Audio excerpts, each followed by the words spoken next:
now.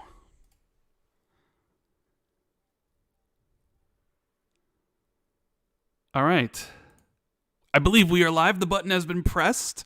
What is going on, everybody? This is Randall19, the man with the million, back again with another episode of, the Xbox 2 podcast.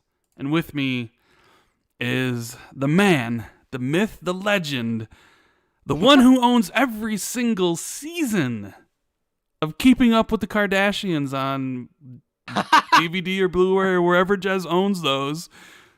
$200 well spent. Where do you own those, by the way? Xbox Movies and TV. Xbox Movies and TV. The man. That's the whole point we were talking about them. That is so I was true. moaning I can't watch them on my phone. That is But true. anyway. Yeah. And I don't own all the seasons yet. But we'll get there. The man that loves Keeping Up with the Kardashians. You never know what sort of things are going to be said in this podcast. The one and only Jez Corden, who just finished writing an article for Windows Central. What's up, buddy? I'm doing good, man. It's been a busy week. For reasons I can't talk about, actually. I almost broke an NDA then. Good thing you didn't. It's a good thing I didn't. But yeah, it's all over now. It's Friday. Well, it's not all over. I'm going to be working all weekend probably. But alas, it's the name of the game, right? Name of the game. When those embargoes drop, you have to get those keyboards typing and stuff. I might even open Adobe Premiere and crack out a video this week. Yeah, doing all sorts of good stuff. It must be yeah. Jez.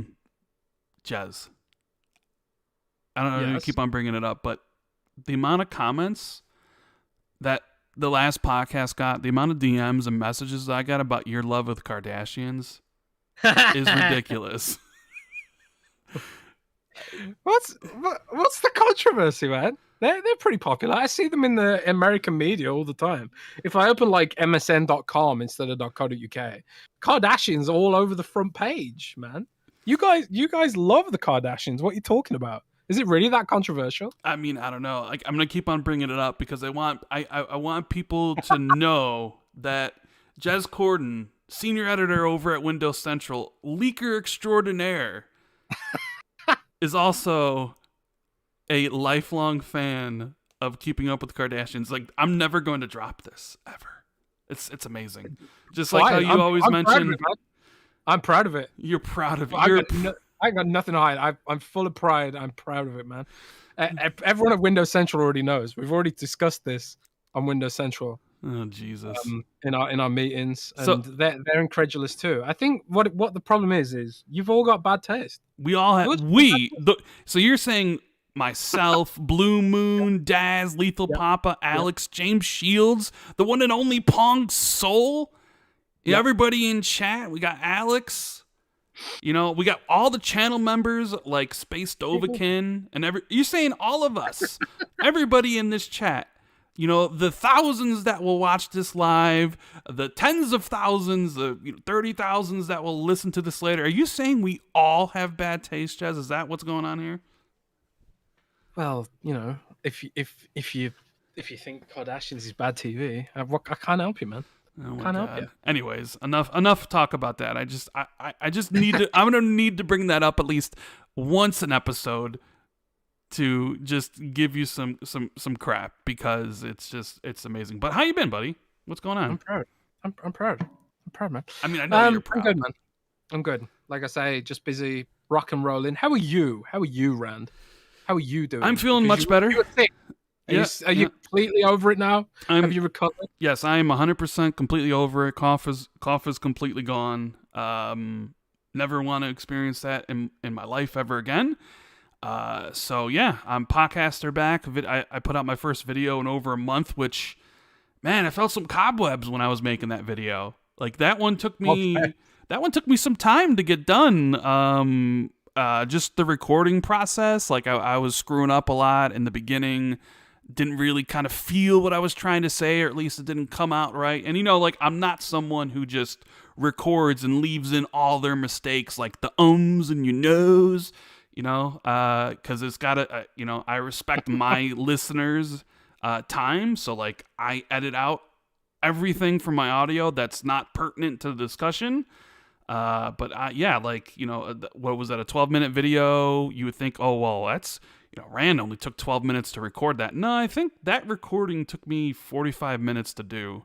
And then it took me another 45 minutes to edit the audio. So it's always a long production when you make videos. So it's always great to see, people support the videos and watch them and hit the like button, all that good stuff, because a lot of time and effort do go into making them. It's not just, hey, I'm firing up whatever and I'm just going to speak and I'm just going to constantly screw stuff up, but who cares? You know what I mean? So I'm all good. I'm all good though. And it's great, because being healthy, like, when I was sick, I couldn't play video games, and video games is my biggest hobby. It's the thing I love to do, and I'm sure it's the thing everybody here loves to do the most well. So I finally was also able to play some video games. So that's great. Video games, yeah, some video games. Imagine that.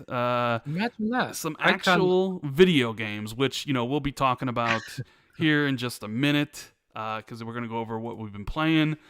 Yeah, it's been amazing. Just want to thank everybody for being here already. If you could show us a favor, make sure you hit the like button, subscribe if you're new, all that good stuff. Follow me and Jez on Twitter.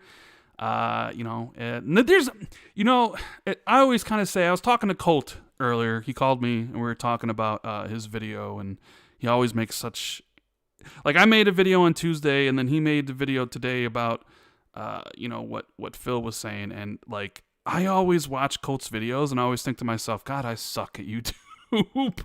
Like, Colt is just so goddamn good at what he does that it's just like, oh man, like I feel so inferior to Well, why don't you do what Colt does, right? And use those YouTube millions and just pay someone from Hollywood to make the videos for you, man. That'd be really expensive. That'd be incredibly expensive to have somebody like edit all your mistakes, right? So just get someone off Fiverr.com. They'll do it for like 10 quid. Oh yeah, will they? They'll do it for a coffee, man. On Fiverr. Do it for a coffee. They'll do it for exposure. Do it for exposure bucks. You could just say, I'll link your Twitter in the description of the video when you're done. Yeah, a lot of people doing exposure. They're, I'm not gonna say anything. I gotta be respectful. Speaking about exposure, there was something I wanted to say, but I just can't. Shout out to Grievous Jason for the super chat. Appreciate it, man. Sin Vendetta has a question for us. He says, Rand and Jez, did you guys secure your Steam Decks? We are going to talk about the Steam Deck, but yeah. Rand, did you order a Steam Deck or reserve one? I did not order a Steam Deck. Did you order a Steam Deck? I was going to. I was going to order the 64 gigabyte model. I was going to order the cheapest model with the eMMC storage, not the full NVMe model. I was going to order the cheapest one. And I was thinking, like, I'll just play like simple indie games on this, like, stuff like like Dead Cells and side scrollers and things like that, like when I'm on the plane and stuff like that. But then I thought, I got hit with this bug because Steam servers got completely overloaded. No one could get in, no one could order for ages and stuff. And I was trying again and again for like 10 minutes, and I just thought, do I actually need this? Do I actually want this? Do you? Like, I don't. I work from home. I'm near my Xbox all the time. The only time when I want to play games on a handheld is when my girlfriend's taken over the TV. And I was thinking, like, in those scenarios, I can just like use xCloud and play like Monster Train or Slay the Spire or something simple. Or like even a mobile game, I don't really need a Steam Deck in my life. So I decided I'm not going to get one for now. I'm not gonna buy one. I mean, I might buy one down the line. Maybe I'll cave or something, or some sort of wild scenario will come out where I'm like, oh, actually, I do need that. But right now, I'm just thinking, nah. I'm gonna stick with my Surface Duo and the touch controls on the screen. I like that. Yeah. So I'm not going to grab one. But there is a lot. They have been very, very popular. There is a lot to discuss with the Steam Deck, so that is definitely a topic. East Texas Alice says, "Hey, just wanted Jez and Randall muted to know how much I appreciate the weekly podcast. You guys helped me through my 12-hour shifts. Thank you. And I do read a lot of messages like that. People that always say, "Hey, you helped me out. I love listening to your shows."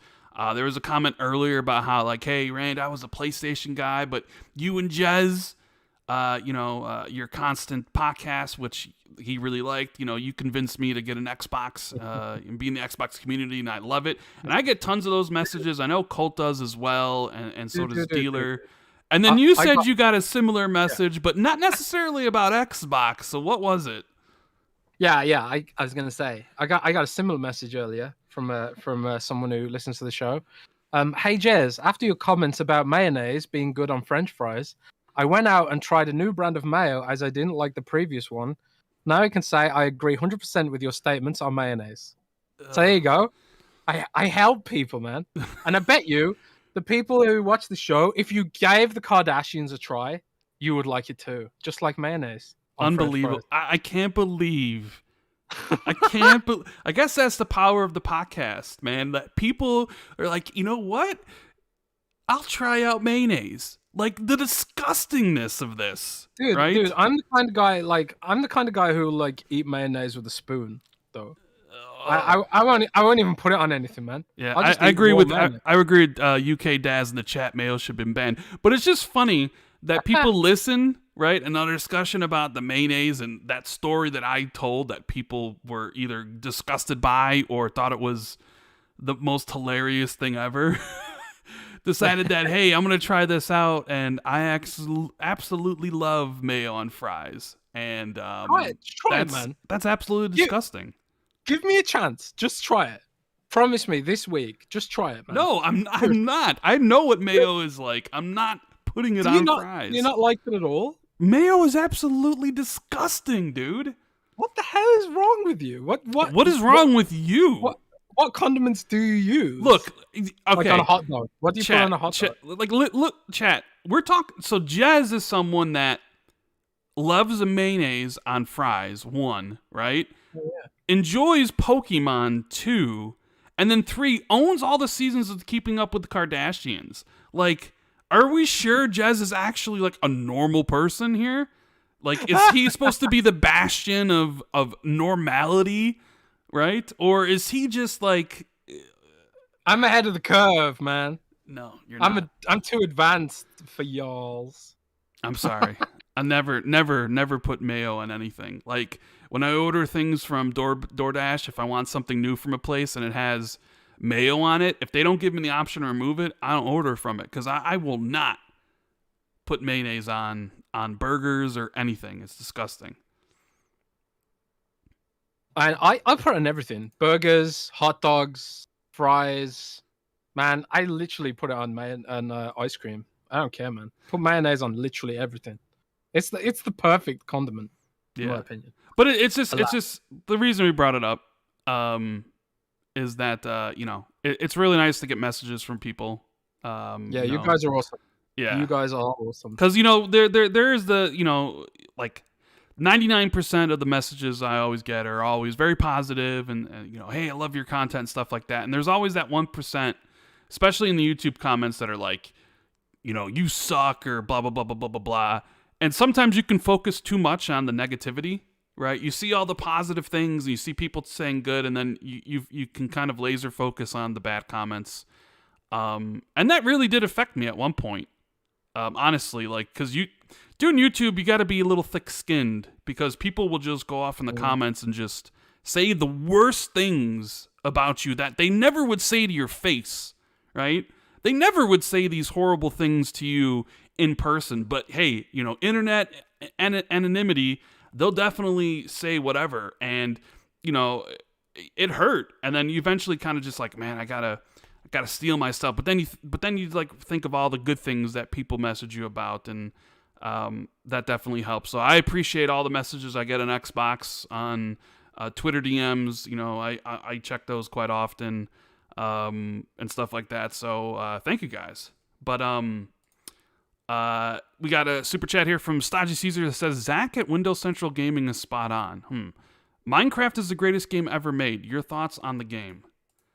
Oh, right. Yeah, so Zachary Body on Windows Central put in an article basically saying Minecraft's the greatest game ever made.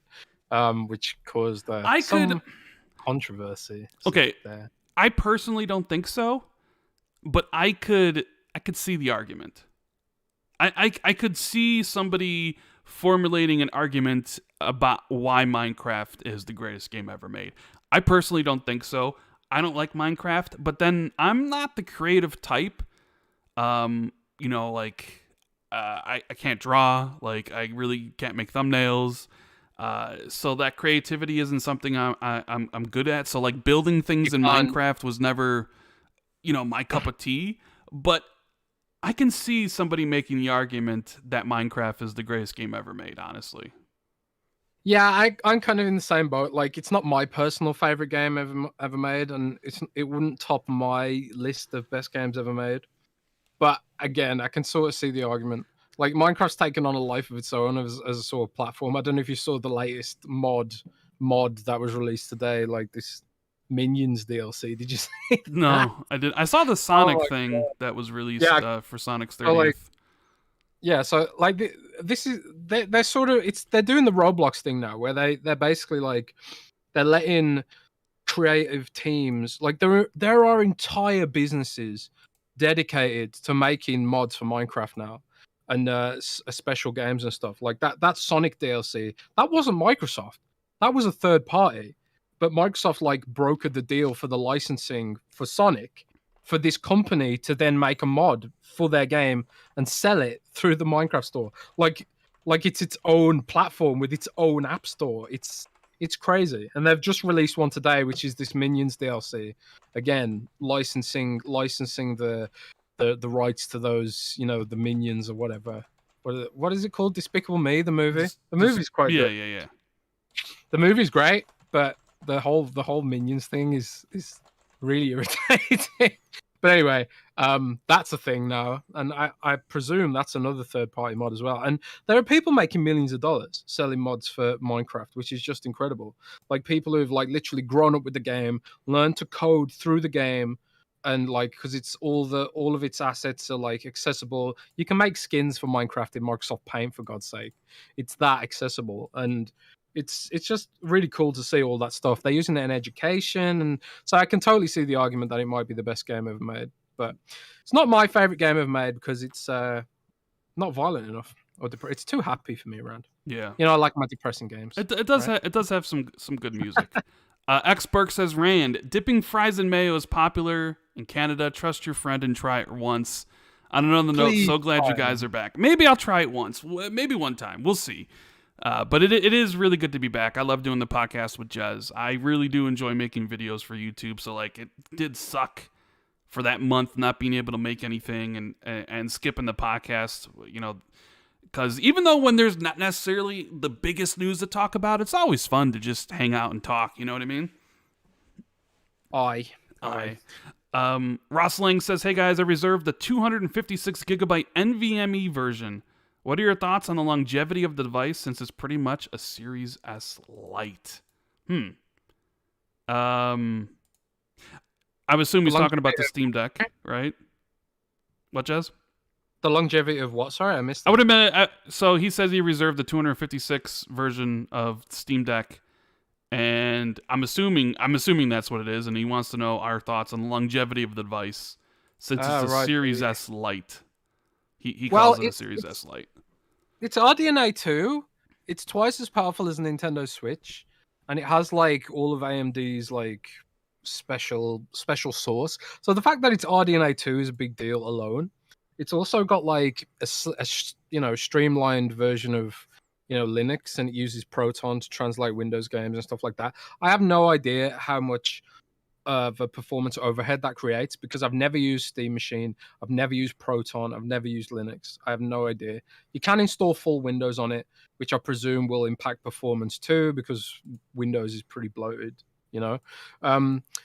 But when it comes to longevity, it's sort of like, oh man, it's kind of like it's a different argument to make because like when it comes to the Nintendo Switch, for example, Nintendo Switch is locked to Nintendo Store. So it comes a point where it's like the games that Nintendo wants to make, they're not good enough, or that the Switch isn't good enough to power them, which is why like people are really desperate for a Switch Pro. Like, where are all the Nintendo insiders that said the Switch OLED was a Switch Pro? Where have they all gone? But anyway, I digress. But the difference with the Steam machine is because it's a full PC, you can get all these just millions of games on it. Like, there's no limit to the amount of games you can play on it potentially. So like, even though like as AAA games become, have more fidelity, there'll still be great games that sort of like run on the Steam Deck that aren't necessarily maybe they aren't necessarily like Cyberpunk in like ray tracing quality or Metro Exodus or whatever, but they'll be like really cool indie games like Song of Iron that's coming out soon, or I presume like Death's Door will run really well on it and stuff like that. And there'll always be games that are made for like lower end hardware, and there'll always be indie games that will work and on that device. So for me, if someone came to me and said, should I get a Nintendo Switch or should I get, a Steam Deck for like the next 3 to 4 years, the answer obviously is the Steam Deck.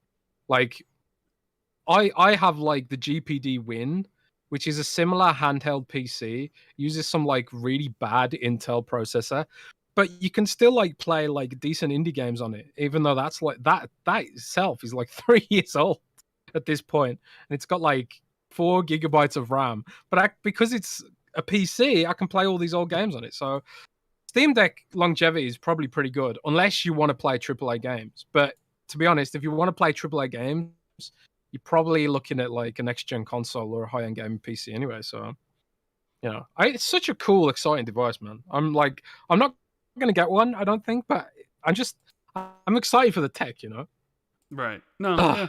Well, we got more to say about the Steam Deck later, but yeah. Space Dovikin says, right now I'm watching my 6-year-old daughter become a gamer, and it's awesome. Her imagination, it's exploding with Minecraft. Yeah, that's what's good. Like, you get kids into the Minecraft, and they become gamers and they play other stuff. But like Minecraft's just like kind of eternal at this point. It's you know what it is? I will say about it. I think it was very fortunate that Microsoft bought it before Notch could ruin his own game. You know what I mean? Yeah. Ballin' Harder says Phil McManus and Kardashians plus gaming. Now we poddin'. Yeah, it's true. Let's see what else. Let's see. Parker Petrov says Mayo should be banned by the Genova Convention. Everborn Sagas, what's up, buddy? He says the only place Mayo belongs is on burgers. I can respect that. Definitely not on fries. Stephen Olson says, love your show, guys. Rand, would you eat French fries with mayo for charity? That's probably something I would do for charity. Yeah, I definitely wouldn't play Pokemon or any of these Nintendo games for charity, but I could probably do eating French fries and mayo for charity. And there's a poll in the chat: should I eat or should I try some mayo with some French fries? Make sure you guys vote. Space Dovikin says Jez is like the Mephisto of the Xbox verse. War Cryo says Digital Foundry trying every way to make Xbox look same or less than the PlayStation 5, and if it happened, Xbox has a big hand trying to marginalize Xbox. Why? Do you think Digital Foundry is trying to marginalize Xbox, Jez? I don't really pay much attention to Digital Foundry's analysis anymore. Of their games and their frame rates and stuff, because as someone who's fortunate enough to have an LG CX, it comes with variable rate, VRR, and so like screen tearing and frame rate dips, I don't see that anymore. So like I used to pay attention to them last gen Xbox One to see, okay, what mode's the best to play it on, how bad is the frame rate going to be, et cetera, but now with every game basically hitting 60, it doesn't really mean much to me if there's any frame rate problems, because I'm just not going to see it. So the thing is, like, I'm since I came back to Germany for the last few weeks, I've been on an Xbox Series S, and like, even that doesn't bother me. I can tell that the resolution, that's not a word. The resolution is a bit like, you can tell it's more blurry than the Xbox Series X. but like a lot of the games I've played have been like perfectly performant, 60 frames per second and stuff. When they've been enhanced properly. I was a bit disappointed that Chivalry is only 30 frames per second on the Series S, even though it's supposedly enhanced. But it is a pretty, there are a lot of characters on screen, and maybe that's a RAM thing. I don't know. But anyway, a lot of the games I played hit that frame rate anyway. And I don't sit there thinking, oh man, like I super duper miss my Series X. Because honestly, I don't. Like the Series S is like totally fine for what it is. I would miss, when I was on the One X, I found myself really missing the SSD more than anything. Like you could really notice the loading times if you go back a gen. But like when it comes to resolution, it's like meh, whatever. And then like all the other stuff is like, yeah, maybe one console does one game 5 frames per second more on average per minute or something. But like I'm kind of like I don't care. Maybe I'm just like getting old now and I just don't care about this stuff as much. I don't care if a console's got 2 more frames per second than another one. I just really don't. I just can't bring myself to care about that stuff anymore. I think like there is an echo chamber online of people who like they weaponize Digital Foundry's No, analysis. 100% they weaponize Digital Foundry. Yeah. Yeah, that's not. Let's not blame Digital Foundry for that. They're just presenting the facts, and they are passionate about technology. They don't just talk about frame rates. They give you layman's analysis of all these like apocryphal terminology, like DLSS and VRR and VRS and all these new terms and technologies that come out. Digital Foundry is a great resource to explain that stuff. And I think like people focus too much on the frame counting and the pixel counting and stuff, when Digital Foundry is actually a really good resource across the board for just technology in general. And like gaming is about the intersection of tech and entertainment. And they are passionate about the tech side of stuff. They're not doing it to marginalize any console. Like it's funny because they get called when they say PlayStation's doing well, they get called out and they're called Xbox fanboys. When they say when they say Xbox is doing well, they get called PlayStation fanboys, or saying being accused of this or whatever. They get accused by both sides of marginalizing both sides' console.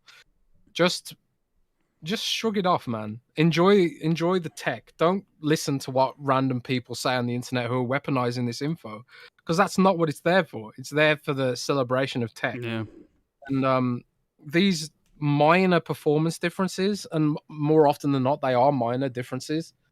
They're like things the developer could potentially tweak as well. It's not just on the console. It's a complicated intersection of loads of different factors that make this a reality or not. So I don't care. Just play where you enjoy, and who cares about a few frames missed here and there.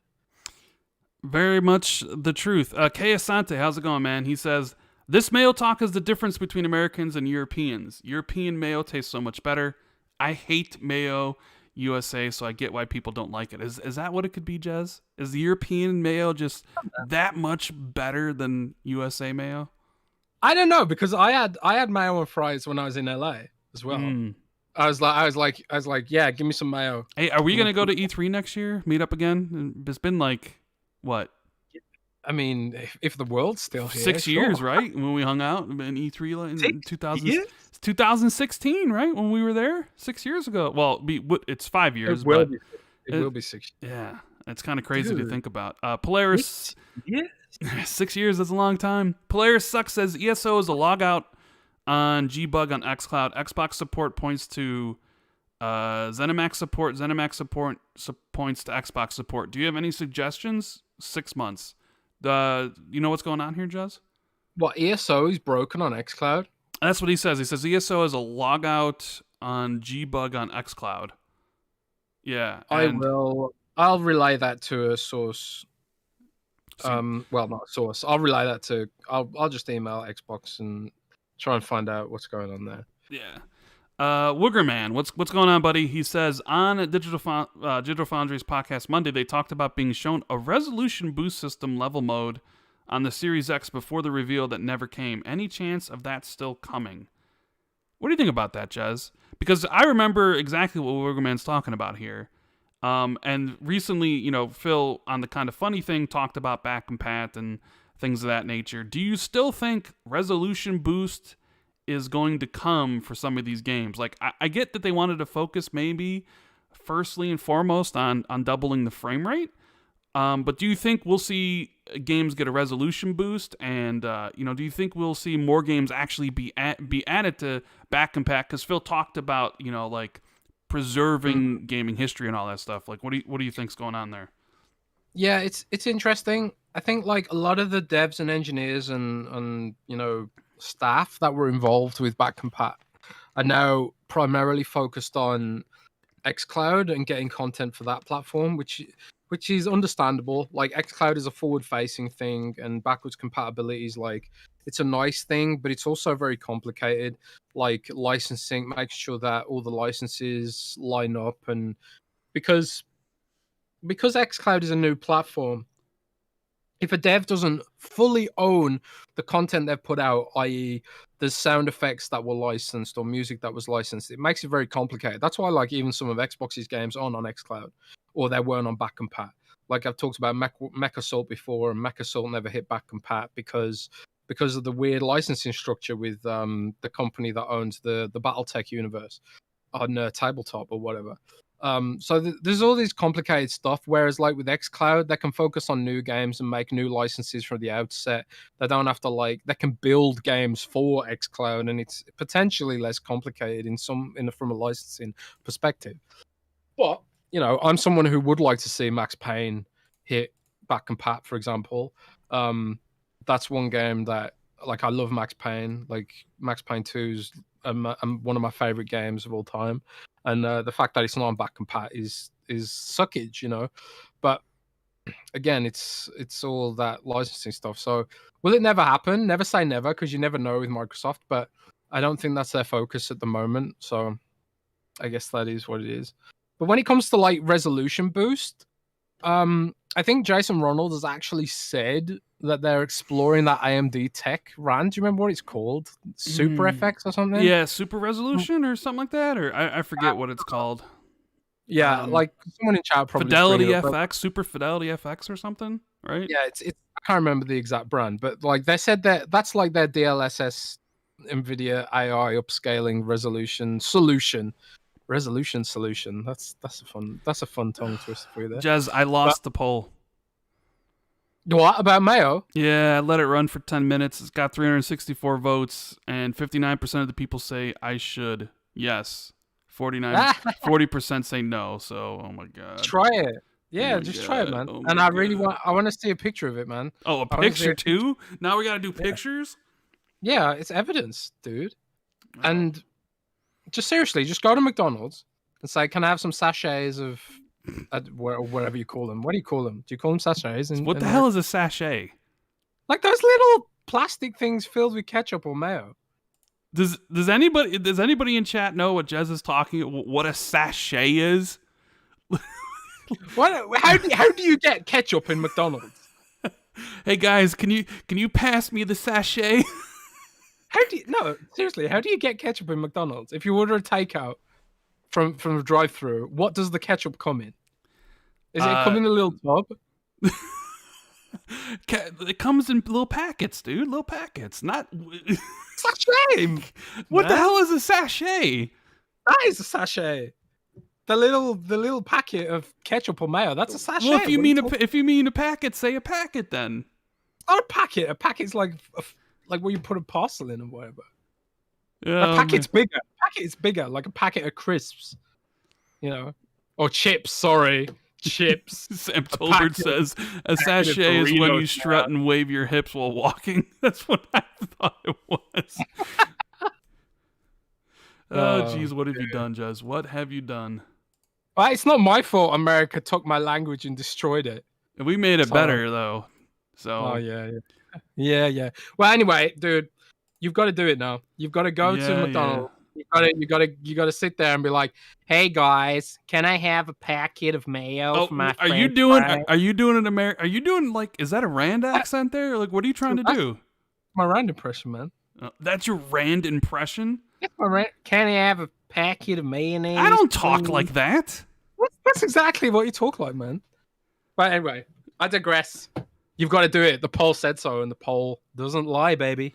Yeah, the Poll community doesn't wants lie. me to eat that stuff. So Yeah, the community wants it. And just to round off the super resolution talk, Jason Ronald said that they are exploring the super resolution AMD tech, and I do assume that that will make its way to Xbox at some point in some form, but we'll have to wait and see. But the FPS boost has been pretty cool. I know Miles Dompierre from Dompierre yeah, from Windows Central was very happy to see Dark Souls 3 get its resolution boost. I know he's very, very upset that Dark Souls didn't have 60 frames per second, but there you go, FPS boost. Sorry, and yeah, that was a roundabout discussion. that definitely was. We got Space Dovakin in the super chat saying, "Hey, in Jez's defense, one of the Puerto Rican signature dishes is fried smash plantain and goes with mayo and ketchup, and it tastes really good." That sounds great. I want to try that. Danoy or Dan in the chat says, "I swear I just heard Rand talk to himself for a second." Jeez. Unbelievable. See, it's a good impression, man. Yeah. Eric, I want a packet of French fries to go, please. That's exactly what you sound like. Someone just said that you should use that accent the entire podcast. Oh man. Yeah, Ninja Nurse said that. Eric Franklin says Jez Shrivelly 2 apparently now runs at 60 frames thanks to a recent patch. So on Series X? That's what the super chat says. So maybe, oh my god! So maybe check it out and it'll be I'm later right now. See you later, guys. Yeah, right. JC JC says we need a video of Jez doing Rand impersonations. No, we don't. I'm gonna do one of you. I'm gonna eat some fries and mayo and do a Rand impression there. Polaris. I'll have to let my hair down. Have you still got long hair? I still have my incredibly long hair. Yes. Polaris Sucks says stupid autocorrect. ESO log out every fast travel. Many threads on Reddit about it. ESO will say disconnect from server, not to me to xCloud, but xCloud to ESO. So yeah. Corded in Super Chat says, would be interesting if Xbox made an affordable handheld Game Pass machine like an XPad. Maybe use Microsoft's DirectML or something for performance. We might have more to talk about on that in a little bit. Achievement says... What? Almost like, I don't know. That's interesting. Think about. It's interesting because like they had the whole Surface Neo thing, which was like an iPad, a Windows powered iPad, and then they seem to have cancelled it. The Surface Neo is like this folding tablet that could have been your XPad.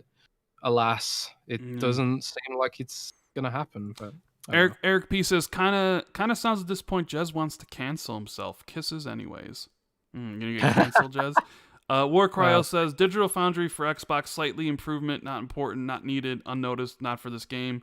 But if it's on PS5, wonderful, noticed, etc. I don't know.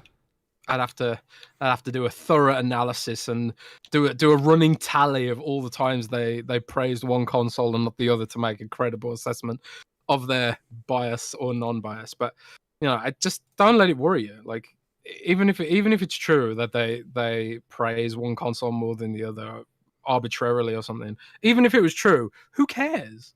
Who cares, man? Just play the games. Like Xbox actually tweeted something about this today, didn't they, Rand? Yeah. What did they tweet? What did they tweet? Because it was blowing up. Because when Xbox or when they make a tweet, you always see people in the comments being like, PlayStation is better, like it really means anything, right? So they tweeted out an hour ago to the people in our replies saying PS5 is better. The best console is the one you enjoy playing. Have fun, right? So I mean, that's pretty much. That's it. You couldn't really say that any better, I mean, no. What's funny is, if you would ask me earlier in the week what console I was using the most, it would be the PlayStation 5 because I was playing through Ratchet and Clank. I like having both systems. I don't need the Switch. I have the Switch, but it's not even hooked up because there's no point in having it. And now with the Steam Deck, like there's really no point to the Switch anymore, right? Rip. Dude, Chivalry's still 30 FPS, man. Oh, damn. You can feel it now. It still is filmic, huh?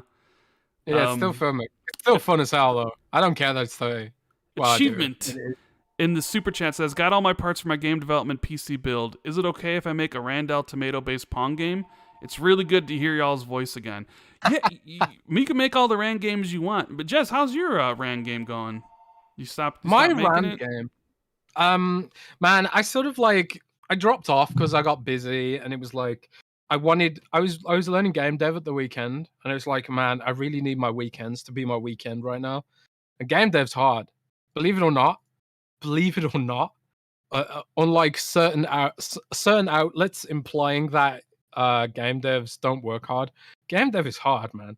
Even doing something as basic as like making a Rand tomato bounce around a map and then make weird splatting noises as it collides with objects. That's a lot of surprising amount of work. So, you know, I just dropped off it a little bit, but I do want to get back to it. I just need them to stop announcing things and stop making games for a bit so I can have a break. What is it? What is it right now? Like it's everyone's saying like the Xbox has no games this year, but like in a very very short space of time, I feel like starting like next week. There's like you got Death's Door next week, and then the week after you're gonna have Microsoft Flight Sim and The Ascent and like Omno, I think is another game that comes to Game Pass.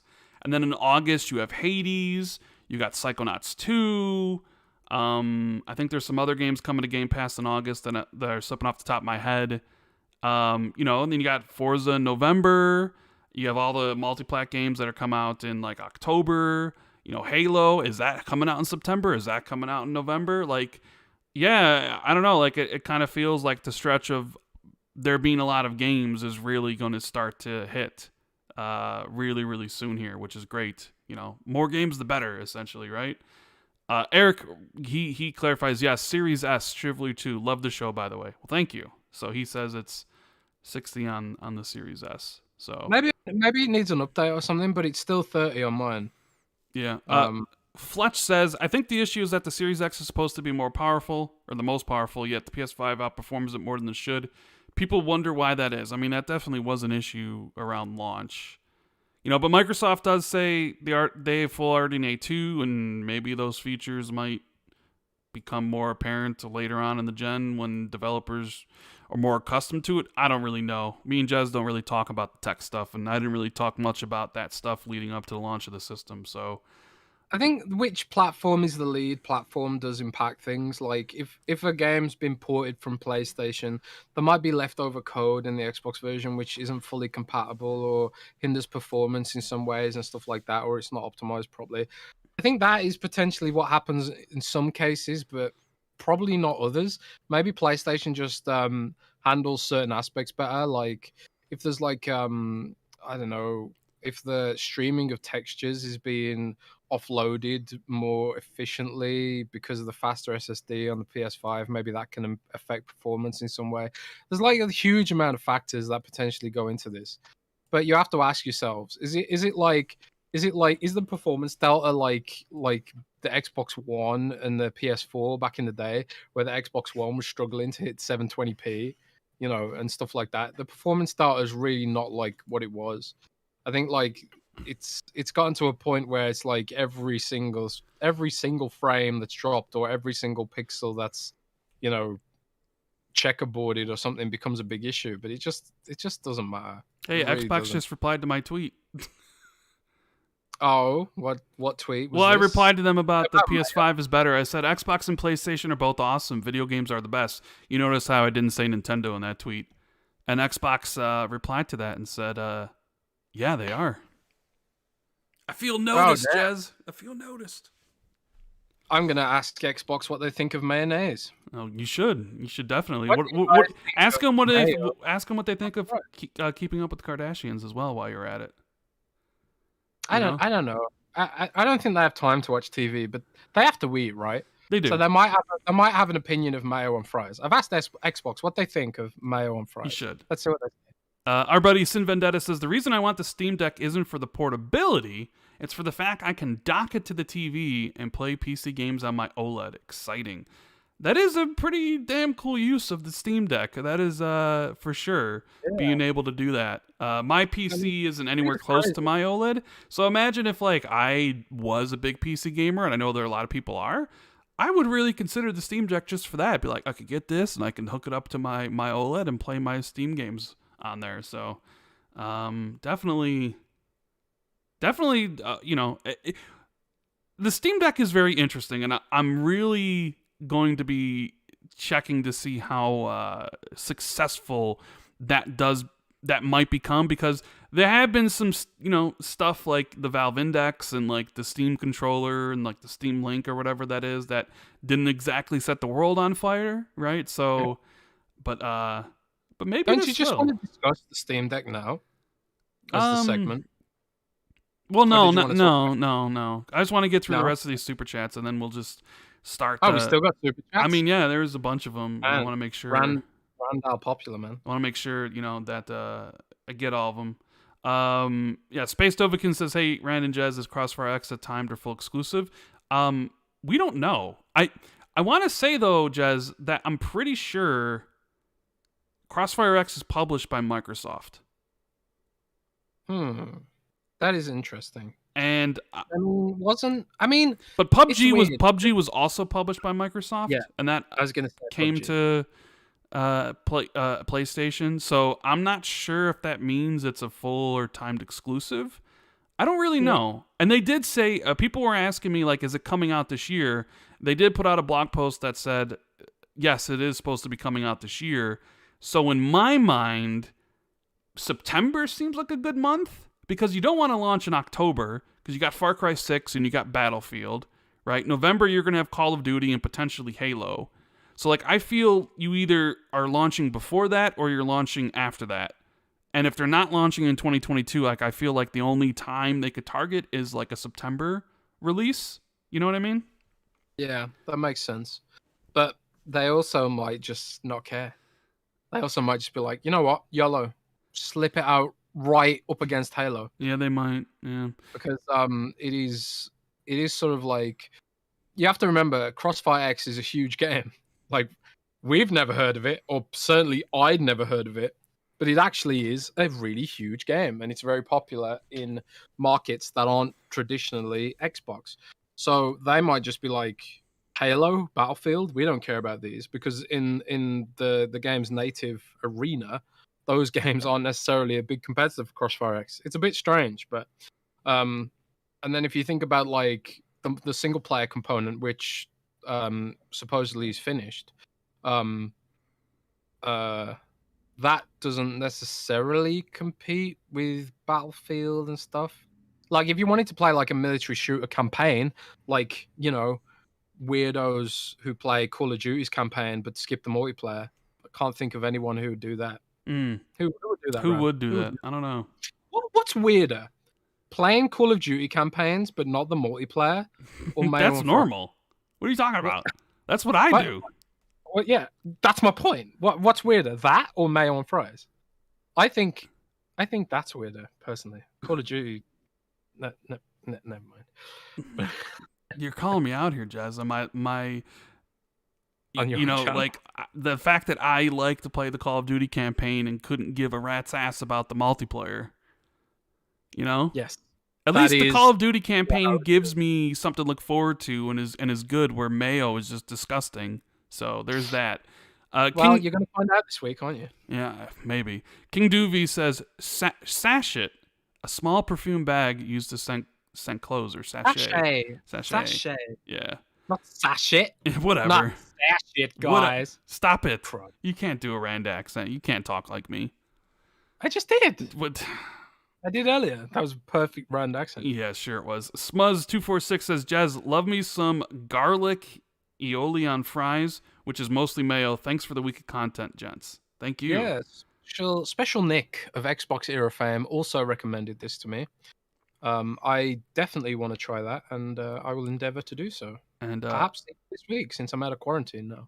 Flame says, Jazz, we got Clippy back. Long live Clippy. Yeah, we got Clippy back. Did you see this? I did see 3D that. emojis for Windows 11. I did see that. And Lucas Augustus says, I'll be allegedly installing Yuzo on the Steam Deck to allegedly play Switch games at more than 23 frames per second. Yeah, that is something you can definitely do. And speaking of our buddy special Nick over at Xbox Era, where's that Xbox acquisition season at though, bro? I'm waiting.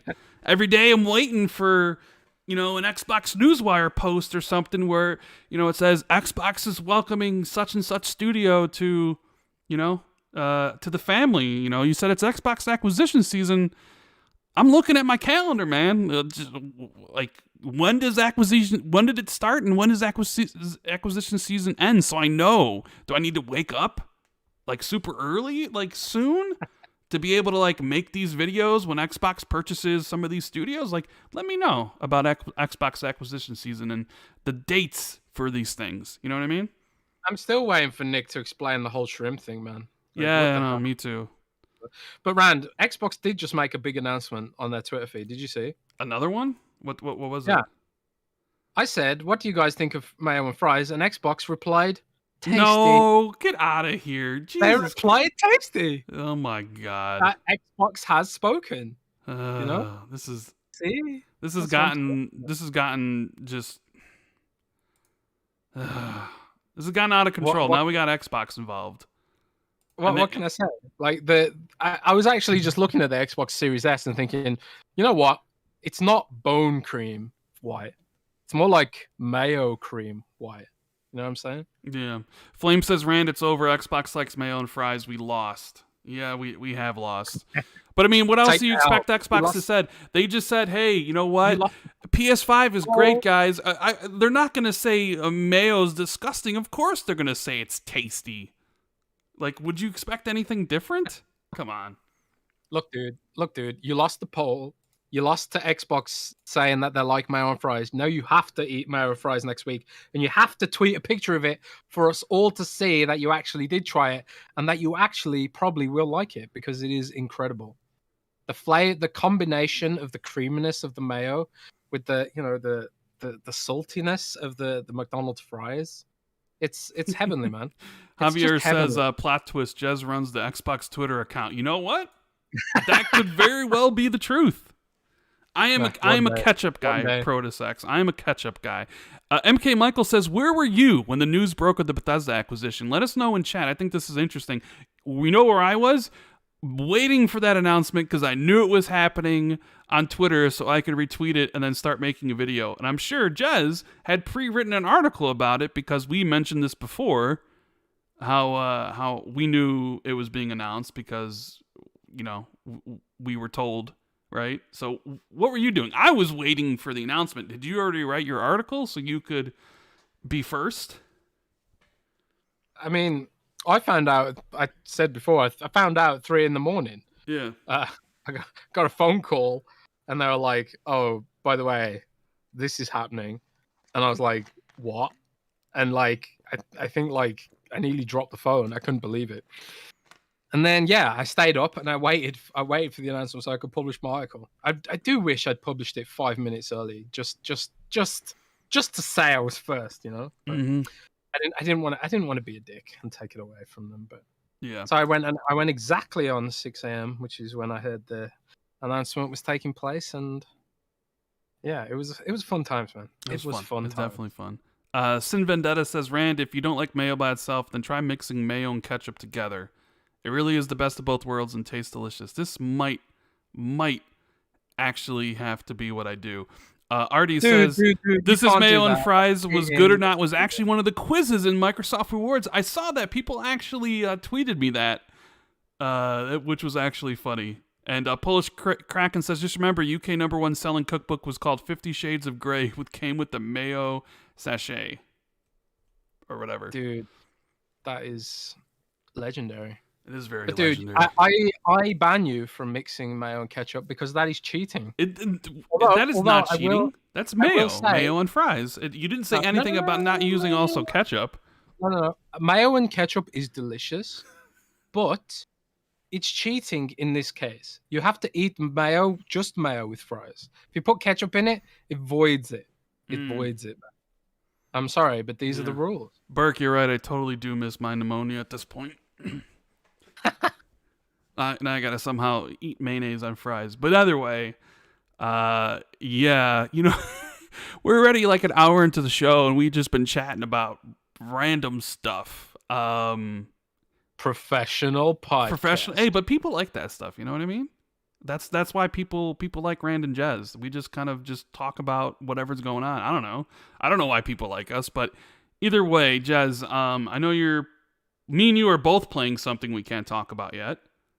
Yeah, Um, it's interesting. I don't know yeah. if that's ever happened before, where we Well, both no, under the it's same. happened before. It's happened before. Have you been Okay. playing anything recently that you want to talk about? I know you kind of got into Final Fantasy 14, and you basically called World of Warcraft trash.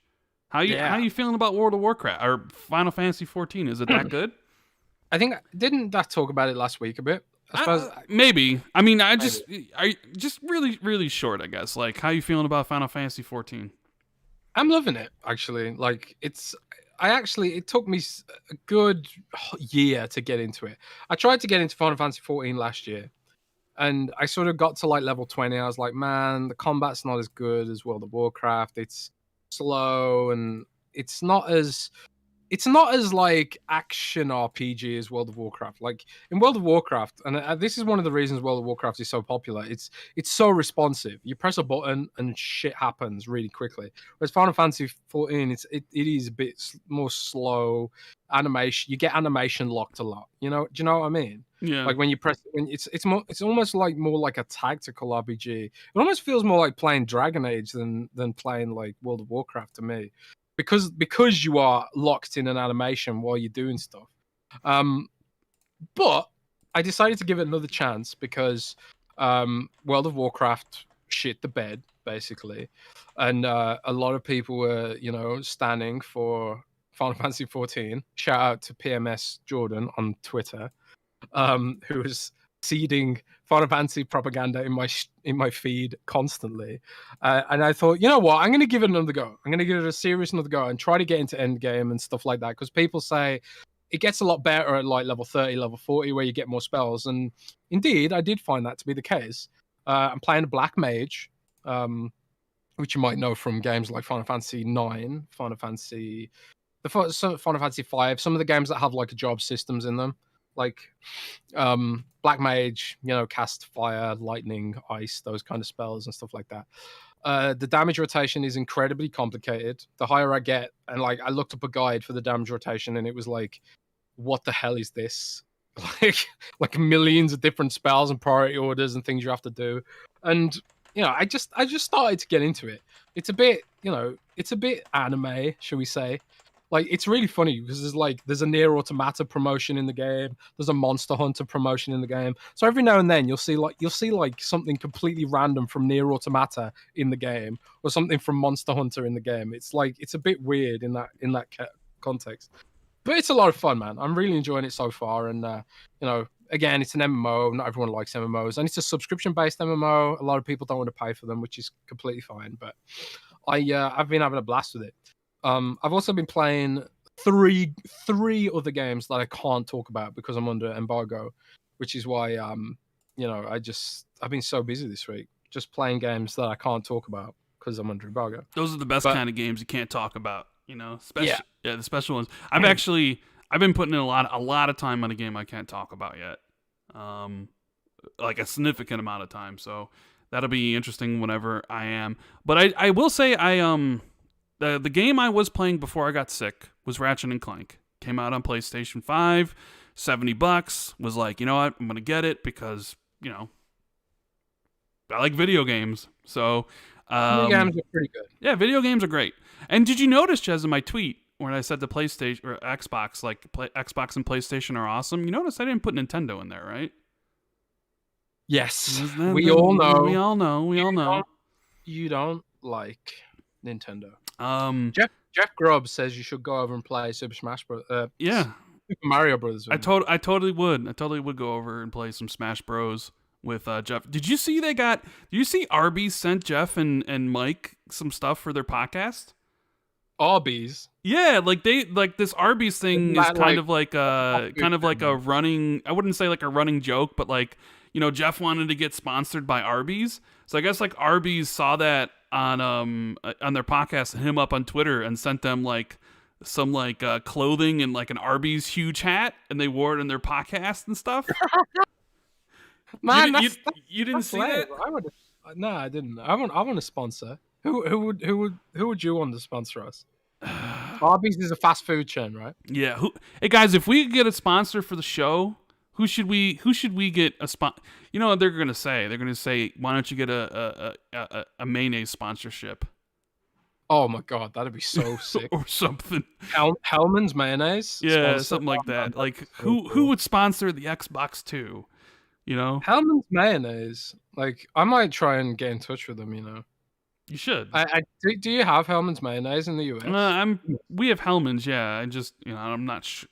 There probably is, a mayonnaise one for sure. Yeah, Hellman's mayonnaise is like the popular one in the UK at least. I'm gonna try and get in touch with them. If Jeff can get Arby's, we can get Hellman's. Surely, Hellman's mayonnaise podcast sponsorship. They don't have a big social presence though, man. They don't. I'm gonna try anyway. Look at everybody saying Hellman's in chat. Like, jeez, they're just running. They're just running with this whole thing, man. It's awesome to see the stuff. So, Eric Franklin wants to reiterate in chat. Sorry guys, the Series S 60 FPS patch is coming sometime this month. News is on the official site. So, yeah. So for Chivalry 2, just it's coming soon, Jez. So that'll be great. So yeah, Ratchet. I finished it. I will say, Insomniac are incredible at what they do. Like, they put out Miles Morales and Ratchet and Clank pretty much, at the launch of the PlayStation 5. And it's one of the best looking games I've ever played. I was playing in performance ray tracing mode at 60 frames, and it plays great. It looks incredible. The problem for me with Ratchet, and it's just a me thing, okay, is I'm not the biggest fan of the Ratchet games, right? I don't really care too much for the story. Like, everything else is like the highest quality you can possibly imagine. The way the game looks, the way the game plays, the voice acting and all that stuff. So, but like, the story just really didn't grab me in a way that I'm sure probably grabs other people. And the combat loop is just basically the same as it was during the PS2. It's got some wacky weapons and stuff like that, but I enjoyed my time with it for sure. I just don't love Ratchet like a lot of other people do, I guess, is what I'm trying to say. I liked Returnal more, or at least if I would it's difficult because like Returnal's a harder game, but like for me, if I would rate the PlayStation exclusives that I've played so far, Returnal would be number one. Like, I think Returnal at least gave me the most enjoyment out of the ones I played. And then I'd be like Miles Morales, and then I'd say Ratchet. Like, and I think mostly it's because Ratchet I'm just not a fan of the franchise. It just like playing it. It's just like, yep, this is a Ratchet game, and it's like the same as it's kind of been since the PS2. But it just looks like one of the best games ever made. So then there's a talk about the $70 stuff and all that. Whatever. It's like, is it worth $70? Well, it's like, well, I don't know. Like, maybe. I mean, I guess it really depends, but yeah, I mean, it's a very solid game, and if you love Ratchet, you'll probably love it, but I just wasn't enamored with it as much as a lot of other people, I guess, is what it is, It looks really cool. Like, it was one of the games from the sort of, the hype cycle going into next gen. One of the games that I thought looked the most interesting from a visual animation coolness perspective. But alas, I don't have a PlayStation, and I have no interest in buying one. So yeah, Axel says, didn't you say effing ridiculous in a rage when you played Returnal? I did, because the game crashed on me at like the final level. So yeah, I was pretty pissed off because I lost the 3-hour run.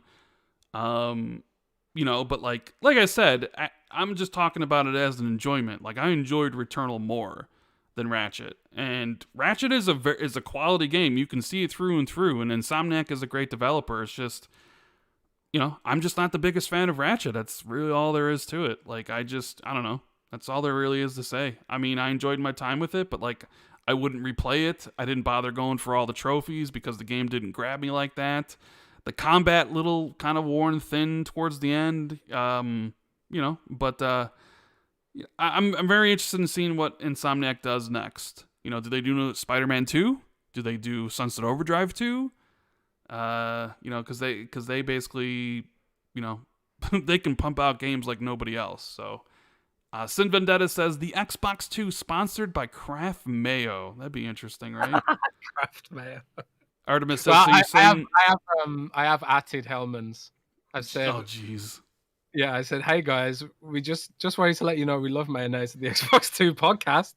Do you guys have any Hellman's merchandise we can use to help tell our audience about the deliciousness of Hellman's mayo?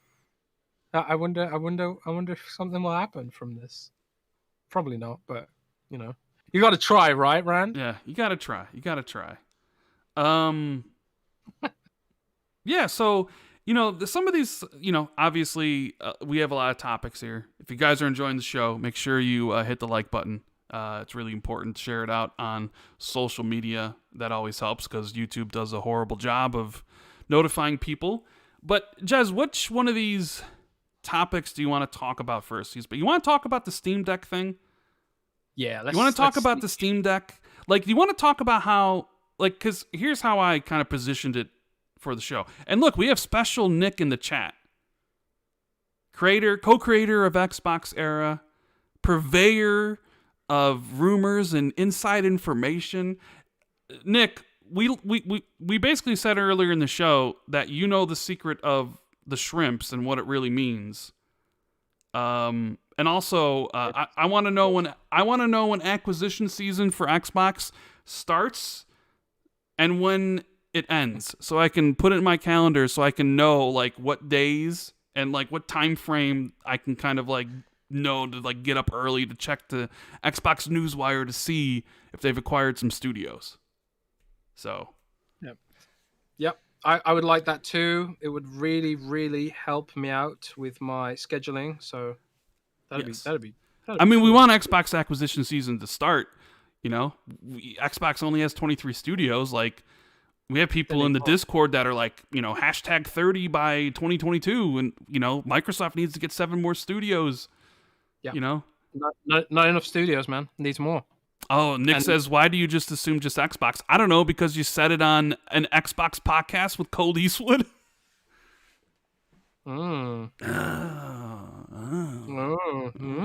Okay, Nick. I see the game you're playing here. I see what you're doing. Pinkwood says, prefer mayo than tomato sauce. Says tomato sauce, it's like Nintendo. It's overrated. I might play Ratchet, though, if the Netflix rumors are true. Yeah, we need to talk about that. But we talk about the Steam Deck thing here, and Jez, we mentioned before, the capabilities of the machine, RDNA 2, all that stuff, Series S, blah, blah, blah, blah, blah. But obviously we're an Xbox podcast, so I kind of wanted to make it more like, is the Steam Deck the Xbox handheld? Like, is this the Xbox handheld that Microsoft could have made or should have made? Or do you see people buying this because, well, all the Xbox games are on Steam anyways? Like, how do you view the Steam Deck in regards to Xbox, I guess? It's definitely interesting. I'm not sure if Microsoft was aware of it or it took them by surprise a bit. I will say that I have heard that Microsoft has been exploring handheld stuff for a while in their research labs, seeing if they can come up with a concept that sort of makes sense. Because for xCloud, it's a little bit different. And but Steam's gone ahead and done something completely native, custom AMD chips, and it's a pretty beefy device too, And like I say, I was talking about GPD earlier. GPD already make handheld gaming PCs. This isn't a new thing. I suppose what makes it unique is that it uses Valve's Proton stuff to translate Windows games over to Linux. I have no idea how well that works and stuff like that, but I guess we're going to find out in a big way later this year. But that's the thing. It's like you can put Windows on it. And like the Steam machines of the past, a lot of people, most people, just put Windows on it, because dealing with Linux and Steam OS or whatever it's called isn't totally pleasant, shall we say, a lot of the time. Mm-hmm. At least it wasn't back then. Maybe things have changed now. Maybe Valve's like put a lot of effort into making it a more polished experience and stuff like that. And at the same time, would you really want to use Windows on a tiny screen like that? It's not a pleasant experience. Like on the GPD Win, for example, with running full Windows 10, just launching a game is an absolute pain. You have to like use the joystick to move over to Steam, and like the icons are really tiny and stuff like that. It's not a pleasant experience running Windows on a screen that small. But you can dock it, so it is like it does have that argument there that you can like plug it in and sort of have all your games lined up on the desktop ready to like be tapped on or whatever. And also the Steam Deck does have like those mouse style touch pads on it, and it's just a really interesting device. It opens up a ton of possibilities. Obviously it could be used for xCloud. If you're running Windows on it, you can probably run xCloud through it and stuff like that, and Xbox Game Pass. Be able to run Xbox Game Pass games natively as well if you're running Windows on it. So it's but it does sort of beg the question, doesn't it? And the fact that it sold really well, Valve servers crashed, dealing with the Yeah, they did. influx. People are scalping them on eBay for $2,000 and higher already. It kind of does imply that this thing might end up being pretty popular. And it sort of leaves Microsoft in a place where it's kind of like, well, you guys have all the technology in house to do this. Maybe you should have launched it with xCloud, maybe. But at the same time, like, this is native. It's sort of a different argument to make. I suppose, like, it's really interesting. You have to think about, like, could they shrink the Xbox One and put it on a handheld at this point? Has the technology come along that far that they could do that? Or could they shrink an Xbox Series S and do that in the near future? You know, um, or like using some custom AMD stuff. It's really interesting to think about, because mobility clearly is an important factor in the modern gaming industry. Like I don't think Nintendo will ever make a console that isn't portable ever again. Probably I don't not. think Yeah, I agree no. with you. Probably not. Yeah, I think every Nintendo console moving forward has a screen and a dock. I think that is just obvious, because in the modern world, in the modern smartphone world, um, people want devices they can take with them, and as like companies compete for our engagement with TikTok and Instagram and social media and TV apps, like we've gotten to a point where it's like they need to be with us 24/7 to get our money. And like Microsoft Play there was, we'll put an app on your phone. But Nintendo's Play was, we'll put a whole native console in your pocket. And I think like native still has so many advantages over xCloud. Like, Rand, I know you're not into xCloud, but I've started using it fairly regularly, like in bed. Before I go to bed, I usually play something on xCloud, like one of the simpler games. But I started to realize that there's not a lot of games on xCloud that are fun to play on xCloud. Mm. Like I like games that are you can get into really fast, you can get out of really fast. Like I don't have to wait for a cutscene to finish. I don't have to like save my game. I don't have to like load into the game and log in and stuff like that. So a lot of the games I'm playing on xCloud are these sort of like almost mobile phone like games like Monster Train and Slay the Spire, which are like really easy to play in short bursts. A lot of xCloud games just aren't good for that. And even more xCloud games don't even have touch controls. So like I tried playing Pillars of Eternity on xCloud the other day, and it's a nightmare. It really is. Like the controller controls for Pillars of Eternity are pretty bad anyway. But like combine that with touch controls and it gets like it's an extra layer of bad, you know. Like you can do it, and I'm sure like if I practiced, I'd get to a point where it's like I can just about do this. But then I just like, well, or I could just spend half an hour playing Monster Train, which is so much easier to play. So I think like Microsoft has a huge to make xCloud work, they've still got a content problem. Like if the plays that you stream a game to your phone with touch controls, the games need to make sense on a phone. Like whereas with Steam and Nintendo Switch, they've got a bigger screen, they've got joysticks and all that kind of stuff. Microsoft doesn't have an answer to that right now, and it kind of sucks. Like xCloud is like halfway between a phone and like something with actual full-blown joysticks and stuff.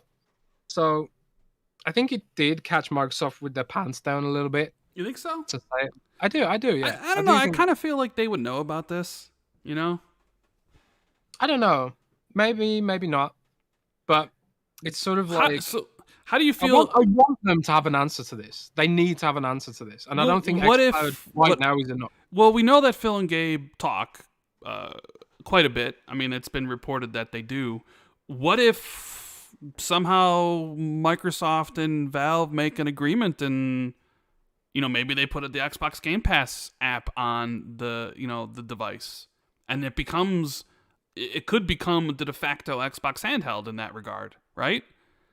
Yeah, I mean, because the question is, because I put out a poll on my Twitter yesterday, because I saw the thing and I'm like, I think this is smart by Valve, right? Like, you have people who play on PC, you have thousands of games, right? Like, here's a very good handheld device, like the Switch Pro that everybody wanted, Valve went out and made, right? And you can tell they're probably taking a bath on that $400 model, right? I think even Gabe said that like that choice was painful, right? So here you have Nintendo, just only doing a bigger screen with OLED and nothing more. And what was it? It was like $10 more expensive to do, and they're charging $50 more. So of course they're making huge profit. Here's Steam, and they're like, we're gonna make a handheld where not only can you play all your Steam games, which a lot of people have their Steam games. Not only are you going to be able to play Xbox games, because Xbox puts all their games on Steam, so you own this system, you'll be able to play, Halo Infinite, Forza Horizon 5, right? At a probably better resolution, lower latency than you would with xCloud. But then, like, PlayStation's putting their games on Steam, right? We know that. But then, you don't even, like, you could completely uninstall the OS and install Windows and install the Windows 10 store. You can install, like, emulators. Like, this really seems like like a really, really, I don't know, like, a very, very interesting device for a lot of people. I don't know. This is kind of the way I see it. When I first saw it, my immediate thought was, "Oh my god, HTC Vive costs $1,000 or whatever. This is probably going to be like $800 or it's going to be expensive." Was my first thought, and then I saw the price, and I was like, "My god, that's actually pretty reasonable."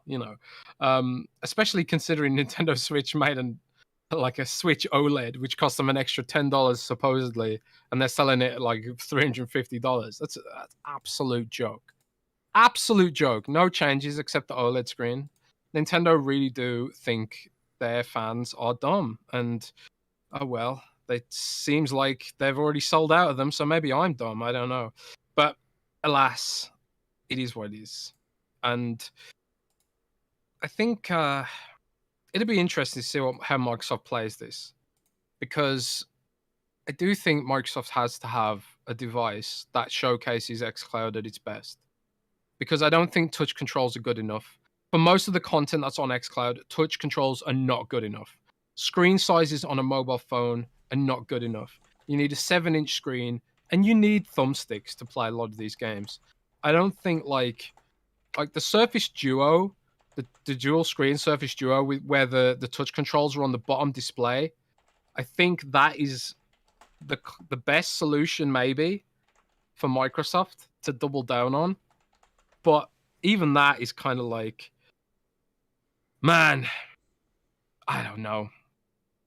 It's sort of, I just wonder what they're going to do. Like, are they going to throw everything into the Surface Duo 2? Because they are making a Duo 2. Is the Duo 2 going to have haptics and act like like the joysticks are sort of haptic based instead and stuff like that. Could they do that and make it work?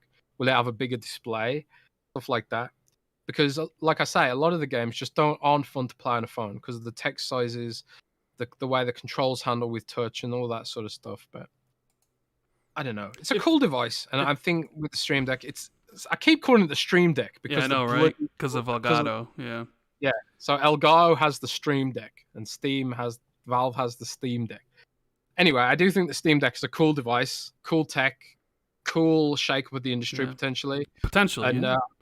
I'm interested to see where it goes. But Valve's track record in hardware is not that great, Rand. It is. I wonder if it's competition for the Switch, but then it's like Nintendo.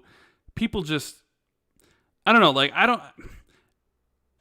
People buy Nintendo for Nintendo games. Yeah, they buy Nintendo for Nintendo games. I don't think Nintendo needs to be too worried about the Steam Deck. And my whole entire Twitter feed was people pre-ordering the thing, and it seems like, I don't know, it just kind of seems like if you're an Xbox gamer, you can get it because you can play games on Steam and you can install the Windows 10 store and all that stuff, and it just seems like it's a better handheld than the Switch. But then the Switch has Nintendo games, and it's the only place to play Nintendo games, and that's kind of the way it is. But with, I don't know, how do you feel like if you had to put a number from 1 to 10 on Xbox making a proper handheld? Because I put out a tweet yesterday because I was curious because Microsoft has Xbox game streaming or xCloud on all these devices. So I put out a tweet that said, hey, with Steam doing a handheld and Nintendo doing Nintendo, should Xbox consider making an actual proper handheld device? Or is Xbox game streaming on iPhones and Androids enough? Because it's like, hey, most people own a phone, and Xbox already has streaming to people's phones. So would it be worth the R&D to actually make an Xbox handheld and actually put one out? Maybe they put one out and it doesn't do well and it bombs and it's kind of just a big mistake.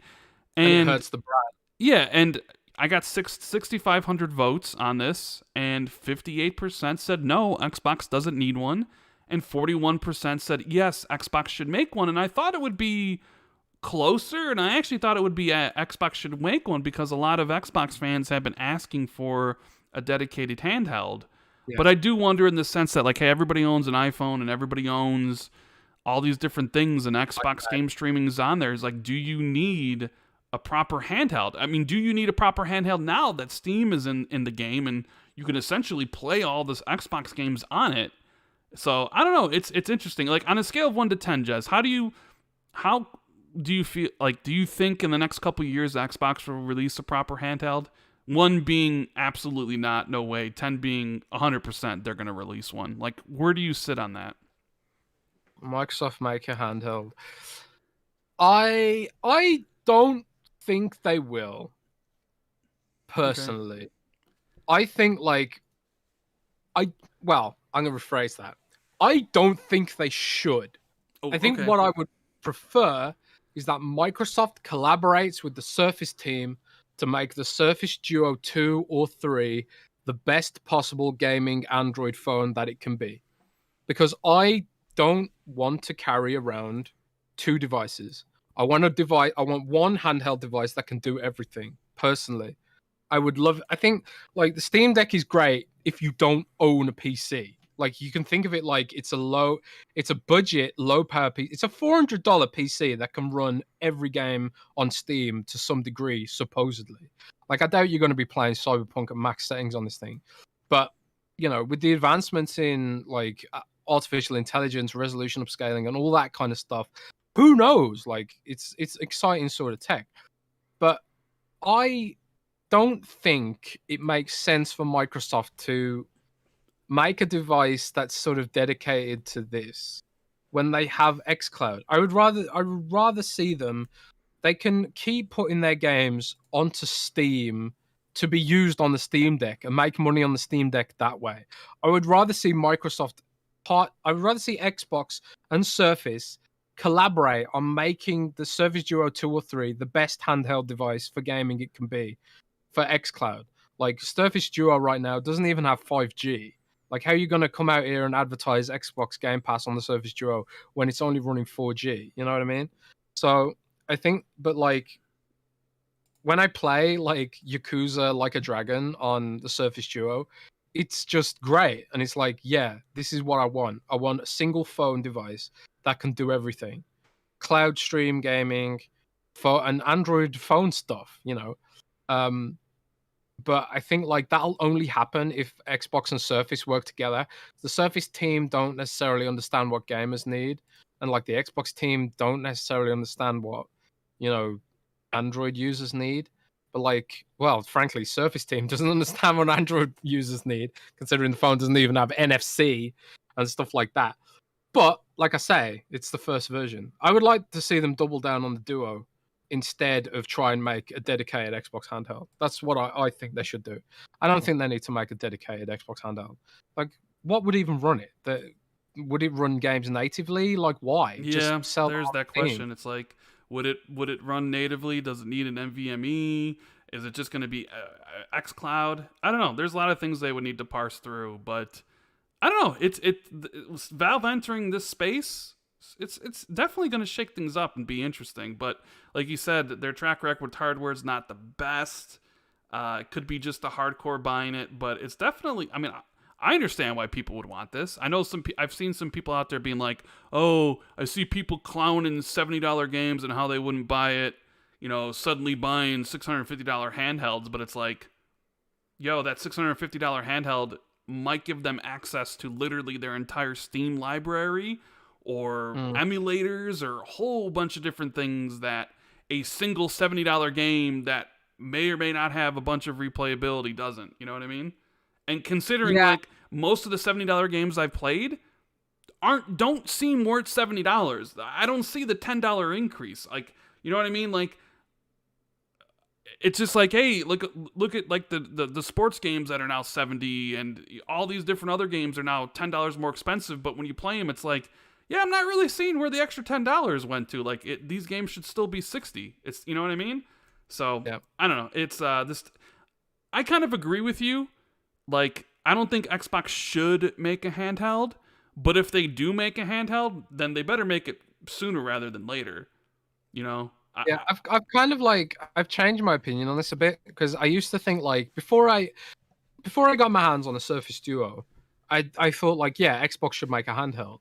But now I've used the Surface Duo, it kind of just feels like they should just double down on making the Surface Duo their handheld. Like, if that means they make an attachment with joysticks, whatever.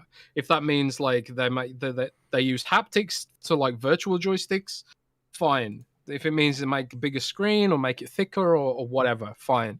But I don't think they should make a native gaming PC to take on the Steam Deck. I think they should just let Valve eat the cost on that and just do a deal with them to get Xbox Game Pass on it or something. Something like that. I don't Yeah, know. I agree. I'm sure that's what they're negotiating right now. Yeah, Like, it would that's make the probably most sense. yeah. It would make the I don't most think sense. yeah. Shane. They should put Xbox Game Pass, cloud streaming on Nintendo Switch, and they should put full Xbox Game Pass for PC on the Steam Deck. That's what I think. Right. Got a couple super chats here, and we're gonna change the discussion. Blue Wave says, "Rip Nintendo." James Rigg says, "Welcome back, gorgeous. We missed you." And Shane says, "Nice to see you back and well, Rand. Blessed." Thank you guys for all the support. It's very good to be back doing the podcast with Jez and making regular videos. You know, Phil Spencer did some interviews recently, Jez, where he talked about, you know, risky sort of ventures and narrative games, and how, you know, there isn't like a mandate for Xbox Game Studios to make a game a certain way. But when he was on Kinda Funny, the one I think maybe the one that got the most traction was he talked about the PlayStation controller. And he talked about how, you know, Sony's done a good job, and that there's some things that they could essentially learn from what Sony did. And it almost made it seem kind of like, I don't know, the next Elite controller is going to have haptic feedback and maybe adaptive triggers. You know what I mean? Like, how do you think that's something that's realistic? that, Elite Series 3 comes out in a year, and, for $200, it has all these different features, but it has some of the PS5 stuff that they did with the DualSense, like haptic feedback and adaptive triggers. Do you think Phil just complimenting the PS5 controller is just a passing sort of thing, or do you think it means more? I don't. Maybe it is just a passing sort of thing. Like, it's funny, I see people having mixed feelings about the adaptive triggers. Like, what do you think of adaptive I triggers? hate the adaptive triggers. I don't like them Yeah. whatsoever. I love that. I love the haptic feedback on the grips, and that is the one feature I would like to see in a revision of the Xbox controller. I like that feel, that tactile feel you get. I am not a fan of the adaptive triggers, but that might mean I haven't really seen a good case study for it yet. And it really does seem like most of the uses for it in the games I played on PlayStation are like, hold it halfway for regular fire and press it full way for alt fire or a different way of firing. And I don't really think that's that creative. You know what I mean? So I don't Mm. know. I just do not like the adaptive triggers, and I'll play around with them for a bit, but I usually find myself turning them off. And then Well, you see a I bunch of get. people talking about how it breaks their controllers and stuff like that. I don't know. Personally, I feel this means something more than just Phil, complimenting PlayStation. But I want to know what you think. I think what it could mean is potentially we get haptics, because I feel like haptics is probably easier to implement and also has a sort of broader applications. I th- I would be surprised if they included the adaptive triggers. I would be especially surprised if they included adaptive triggers as an exclusive feature of the more expensive SKU, because that's not how you get developers to use them. You want them on your standard controller. So personally, I don't, and but at the same time, I don't think like they've just released a new controller brand, a new controller SKU or whatever. I think it would be kind of lame if they released like a new version of the standard controller that had adaptive triggers and haptics, and sort of cut people off from features that weren't there at launch. So I kind of feel like if they do adaptive triggers, maybe they'll do it with the next gen, and as in like the next generation, maybe. But I think like haptics is something that they could and maybe should introduce, and also it's something they should explore. For like I said earlier, the Surface Duo. So like if they're doing like technology on haptics, which have become really popular in a lot of other applications and stuff, I think like some of the modern phones now have like more higher fidelity haptic feedback for like touching the screen and stuff. Um, there is that sort of tech coming down the pipeline and stuff. So yeah, I can see haptics happening, but I can't see the adaptive stuff happening. Yeah. But who knows? Who knows? What? Maybe it's more popular than we think. Yeah. He also, like, in the interview with the Guardian, talked about risky games. Because the article was basically saying like, hey, Xbox has these games as a service, right? Like, we know Sea of Thieves games as a service, Halo's gonna be games as a service, and there is that misconception, around that a lot of people use as like a, I don't know, sort of slight towards Xbox, that a lot of the games they make are just only going to be these live service games that have seasons and last forever, and they're not going to make these single player experiences that a lot of people do want, because a lot of people do. And, Phil went out there to basically quell that and said, no, there's actually more of these narrative driven games in development in Xbox now than ever before. Right? Matt Booty came out in the same interview and said there's no mandate to make a certain style of game. And, like, how do you feel in this regard of Microsoft basically saying, there's no mandate to make games as a service? There's going to be more narrative driven games. Like, does that excite you? Because it is, I guess it really depends on the type of gamer you are. Because it excites me because, sure, I'll get into a games as a service. Like, everybody knows I was into PUBG for 900 hours. And I was into Apex Legends and stuff. But, like, I'm not into Sea of Thieves. I'll get into Halo for sure. but I'm not going to get into Forza Motorsport.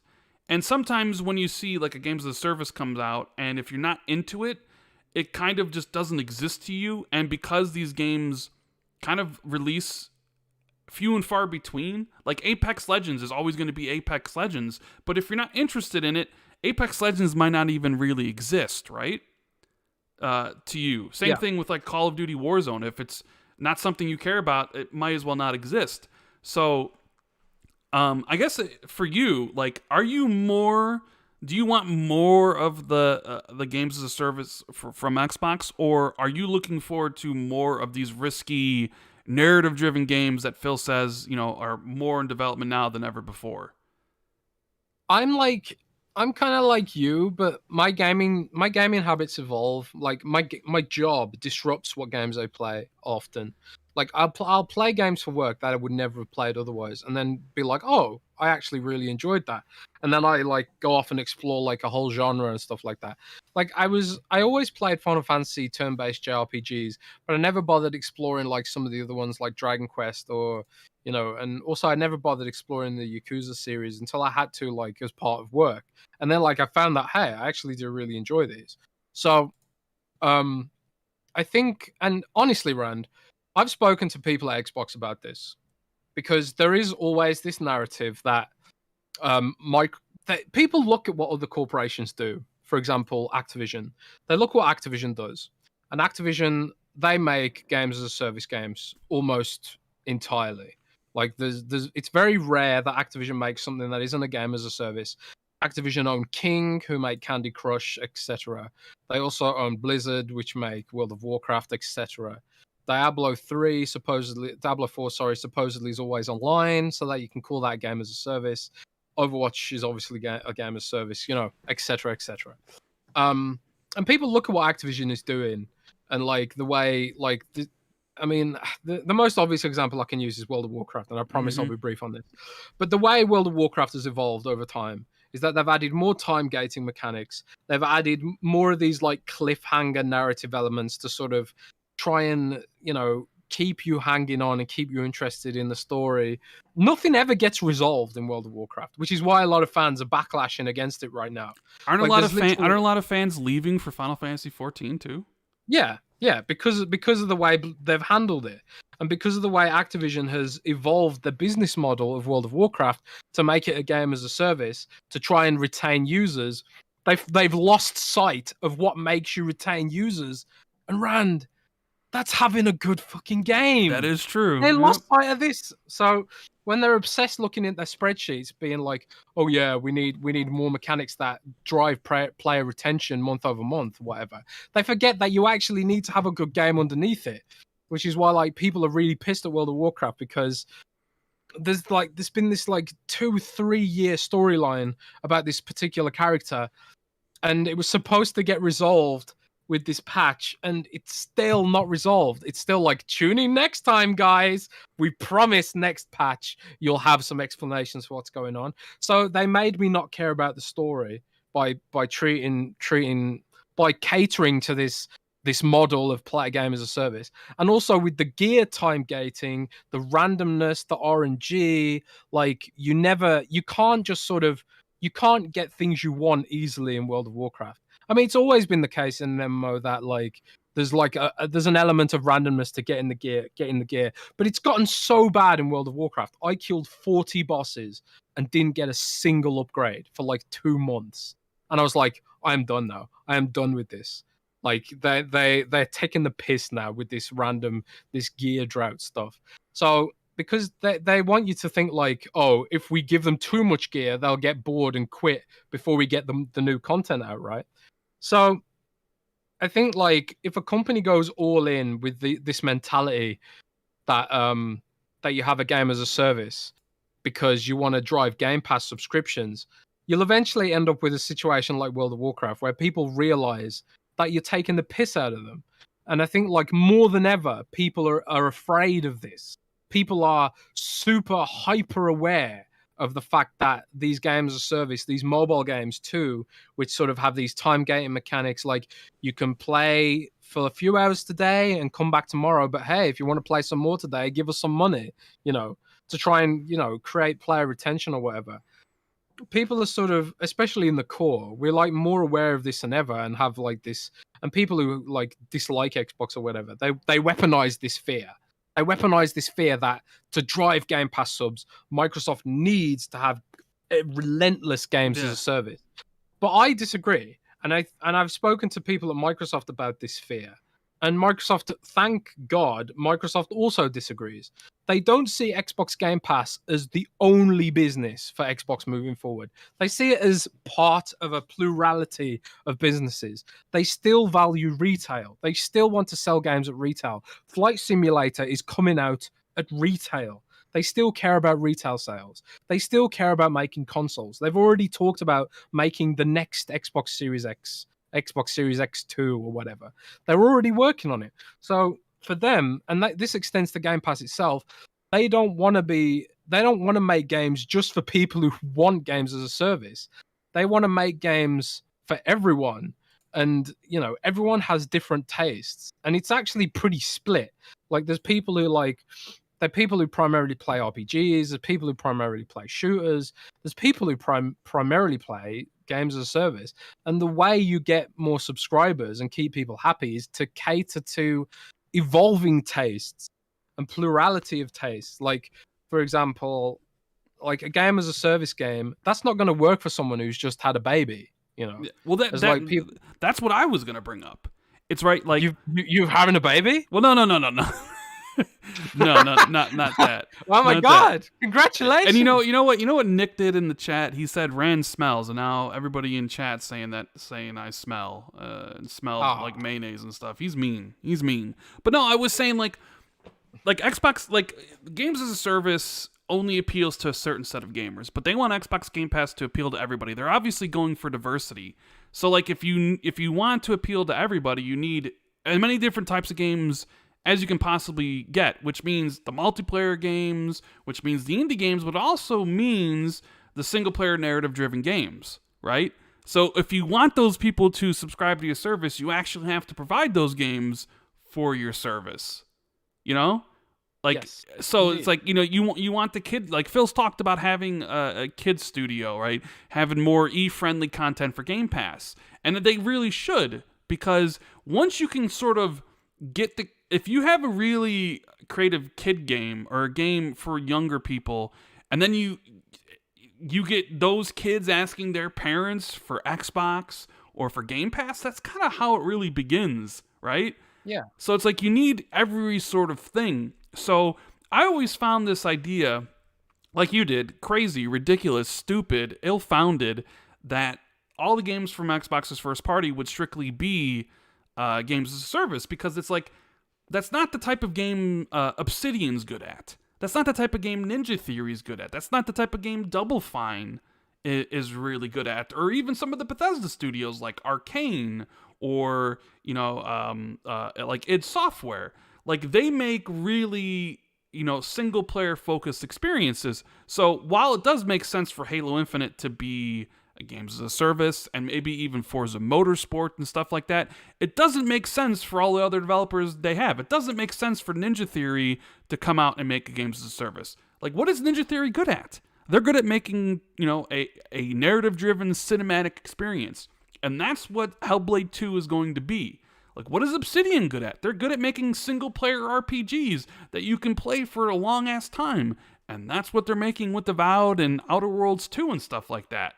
I don't know, like, it was this, like, ridiculous notion that people would use to sort of, like, downplay the number of studios they have and, like, fear-monger what Game Pass could do, right? Or was going to do. I mean, people literally use an old tweet against me. Like, I tweeted out ages ago, like, if you want experiences like God of War and stuff like that, you should go to PlayStation. Like, and people take that to imply that I'm saying that there'll never be, Hollywood level narrative action games on Xbox single player or whatever.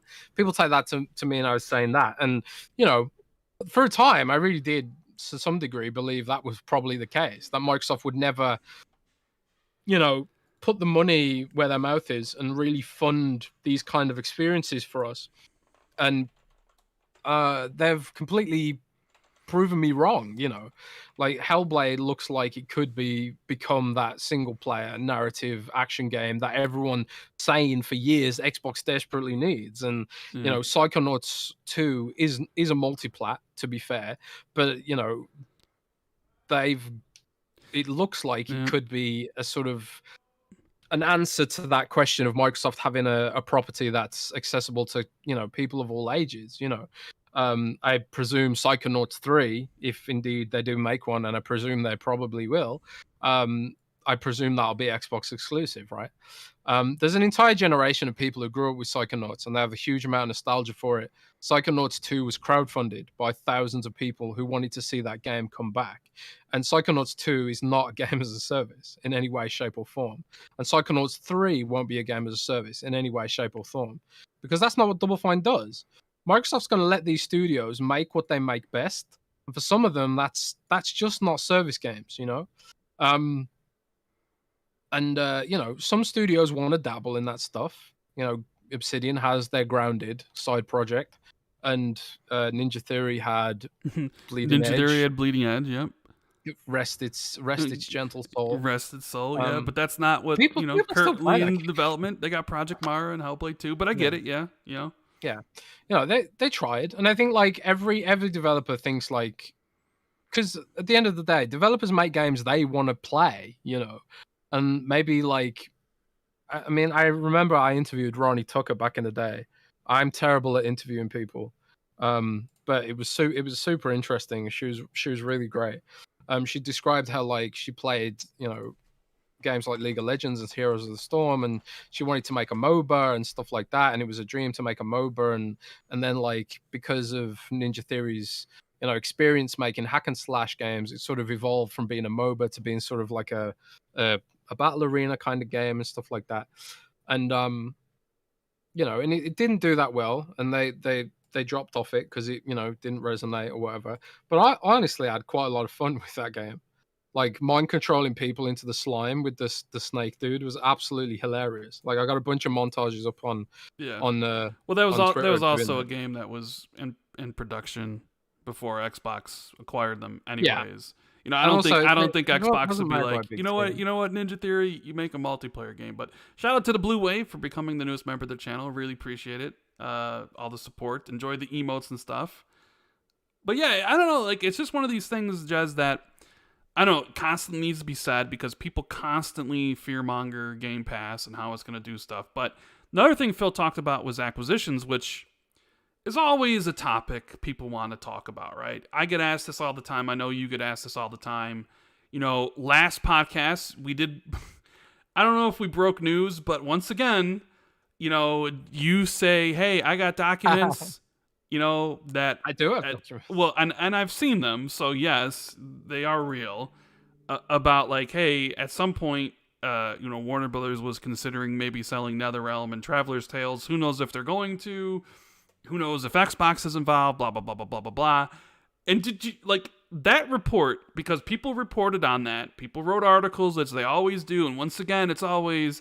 On the Xbox 2 podcast, Jez Corden. It's never Jez Corden and Randolph Thor. It's always just Jez freaking Corden of Windows Central, as usual, right? I'm chop liver. I'm invisible. Whatever. It's perfectly fine. But you basically forced Warner Brothers to respond. Yeah, it is what it is. Well, it's like I said on the show. I think I said I wasn't sure if the documents were out of date. I wasn't sure like if they were if they were still going to do that and stuff like that. But like, to paraphrase what the documents say, because I don't have them on me right now. They're back in England, but they talk about like in scope and stuff like that. Yeah, these studios are in the scope of acquisition or some deal, and whereas like, and it basically categorized the studios that were in Warner Brothers games and the studios that weren't going to be in Warner Brothers games. And it said Playdemic, Traveler's Tales, and this Traveler's Tales mobile studio that I can't remember the name of. And then it said NetherRealm. And then it said like, and then it said, and then I put 2 and 2 together because Playdemic went to EA. And I thought, well, if Playdemic's going to EA, maybe that means these other studios are going up for an acquisition. But again, don't know how old these documents were. The fact that Playdemic acquired EA, certainly, sorry, the Playdemic acquired EA? No, no. The other way around. Considering that EA acquired Playdemic, that just made me assume that all the studios in that table were in a sort of offloading process. But, Warner Brothers came out and said that's not the case. But do you think it's interesting that this podcast has the power to do that? Because we did the podcast Friday. You said what you said. I've seen the documents. They're legit. People reported on it. And then 2 days later, you have a WB spokesperson coming out and denying it. That's the power of the Xbox 2, Jez. Well, if we've got so much power, why doesn't Hellman's give me a mayonnaise sponsorship? I mean, I guess, yeah. We need to have everybody just kind of assemble and go, hey, you should get a sponsorship for them. But no, it's just... Yeah. But, like, the acquisition things, right? And I mentioned this in my video, like, everybody's always focused on the big rumors, Avalanches, IO Interactives, Warner Brothers Games and all this stuff. And who knows if any of those things will actually happen. I do think Junior Miller says Rand moans that when he's not reported. Rand moans when he's called an insider. It's just a little bit. It's just a bit I play. Same thing with Nintendo. Like, I've seen people say, like, Ryan hate Nintendo. I don't hate Nintendo. I play it up for the podcast as, like, I hate Nintendo, but I don't. Just like I don't care if people don't report what I didn't have the documents. They're not my documents. So of course, like, why would they say Randall Thor 19? Like, it's Jez. Like, it's just a little bit I play to have a little fun on the podcast with you guys. You know what I mean? But yeah, I don't like being called an insider because I'm not. Fun? What is that? What? What is fun? I don't know what that is. You don't know what fun is? Nope. Oh, okay. No fun allowed. No fun allowed on this podcast. But I was saying that, like, Phil was asked about, like, hey, studios in India or Africa or these other places, if, Microsoft would ever acquire a studio there, and he basically said he would be surprised if it didn't happen. Sometimes we all get focused on, like I said, the big names, whereas, like, I'm sure Xbox is looking at every sort of developer with a great idea, right? And who knows, maybe the next big great idea comes from a developer in Africa or India, right? I mean, how do you feel about Phil basically saying he'd be surprised if it didn't happen, like acquiring a studio in one of those places in the next 5 years? Well, it's interesting because, like, India's becoming this massive growing market, this super important market. It's got a huge population. Like, PUBG Mobile is absolutely massive in India, stuff like that. And it's a growing technical hub of excellence, So there are more and more game dev studios opening up there. And this sort of goes back to what we were talking about, the importance of plurality and diversity within the Game Pass business and the Xbox business in general. Like, the way you acquire users is you acquire for everybody's tastes, and people's tastes and needs evolve over time. The way that you cater to everybody's tastes and needs is that you build a huge variety of games and be inclusive of a huge variety of backgrounds. You bring your Japanese games, you bring your Indian games, bring your German games, bring your British games, whatever. Like, I'm sure, like, when Fable comes out, a lot of the British humor is probably going to go over a lot of people's heads, because British humor is a bit weird sometimes. It is what it is. But those games will be super popular because of that. Like, I assume that Forza Horizon 4, because it was set in the UK, was disproportionately popular than usual in the UK as a result. Because, people see that and identify with it and be like, oh yeah, I know that place. That's my house or whatever. If you live in a nice place in the countryside anyway. I doubt they'll ever make a Forza game set in the West Midlands, for example. Unless it was like an apocalypse Forza game. I don't know. But what's the first thing people do when they play Microsoft Flight Simulator? They go and fly over their house. Yeah, because that's what that's what I'm going to do. I'm going to get Microsoft Flight Sim and I'm going to fly over my freaking house. Yeah, I'm going to do that too, It's pretty awesome. So if you want to go global, and this is something I banged the drum on localization too, you need to appeal to everyone.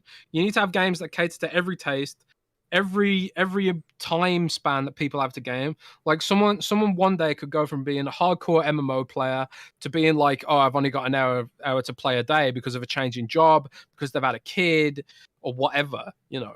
And that's how you cater to everyone. So Microsoft's not going to make everything games as a service, and I've gone completely off track because we went back on a big loop. But I do think Microsoft, like the fact that Microsoft, every press event that Microsoft's done recently, they've talked about acquisitions. Matt Booty talked about acquisitions in the pre-3 press thingy with us.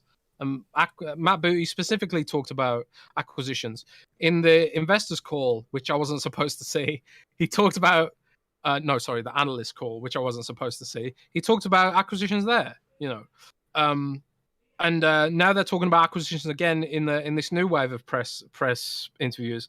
Which, by the way, why doesn't Xbox PR let me interview Phil, Rand? What have they got against me? I don't know. What? I mean, he should come on the show, shouldn't he? I would love to get Phil on the show. That'd be pretty cool. You know, even if it was just like 30 minutes, just to shoot it with Phil, right? Like it doesn't need to be an hour. Right.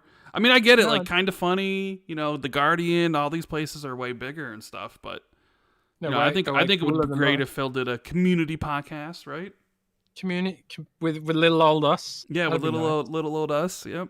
Yeah, that'd be cool. I wouldn't ask any like targeted questions trying to get information from Phil. You know what I mean? No, I wouldn't ask anything.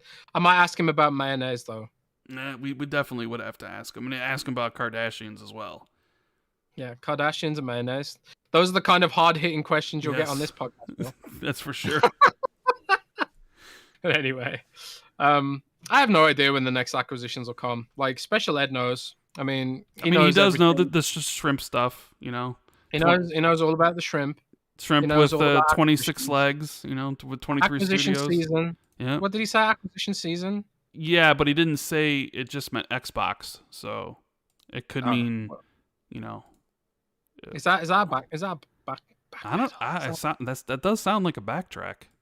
It does sound a bit like a backtrack, maybe. I don't know, man. But anyway, poor Nick. I'm surprised. Do you think Nick hates me? Hates us? I don't know. We give him a lot of visibility, so I don't think he can. I mean, I've never went into his chat and said he smells, but he did to me, which isn't very nice of him, right? That's pretty mean. That's pretty mean of Nick right there. What? It's just funny. Like, what the hell are we talking about? I don't know what we're talking about. Talking about mayonnaise, you smelling, Kardashians, and acquisitions. And yeah, I have no idea when the next acquisition's coming. I hear things all the time. You get these rumors like there's going to be news this week, that week, blah blah blah blah blah. I have no idea. Just have to wait and see. Yeah, we definitely will. We do have a couple super chats I want to get through. Thank you for everybody for supporting the show. As my phone continues to ring. Jeeves Jason says, in India, Xbox Series X was only available when it was released. Then we didn't get a restock till now. The Series S comes and goes, but PS5 is getting monthly stock. We Xbox gamers has no choice. It does seem like the Series S does get more stock than the Series X does. And I know you mentioned, or I don't know if it was you, but it was Windows Central, like basically a lot of the Series X stuff, or I don't know, the chips or whatever, are also being used for xCloud, right? Or, yeah, there's two factors to the stock issues. Like first, the Series X chips are being divided up and used in xCloud, and they've got a lot of servers they've got to upgrade to Xbox Series X level.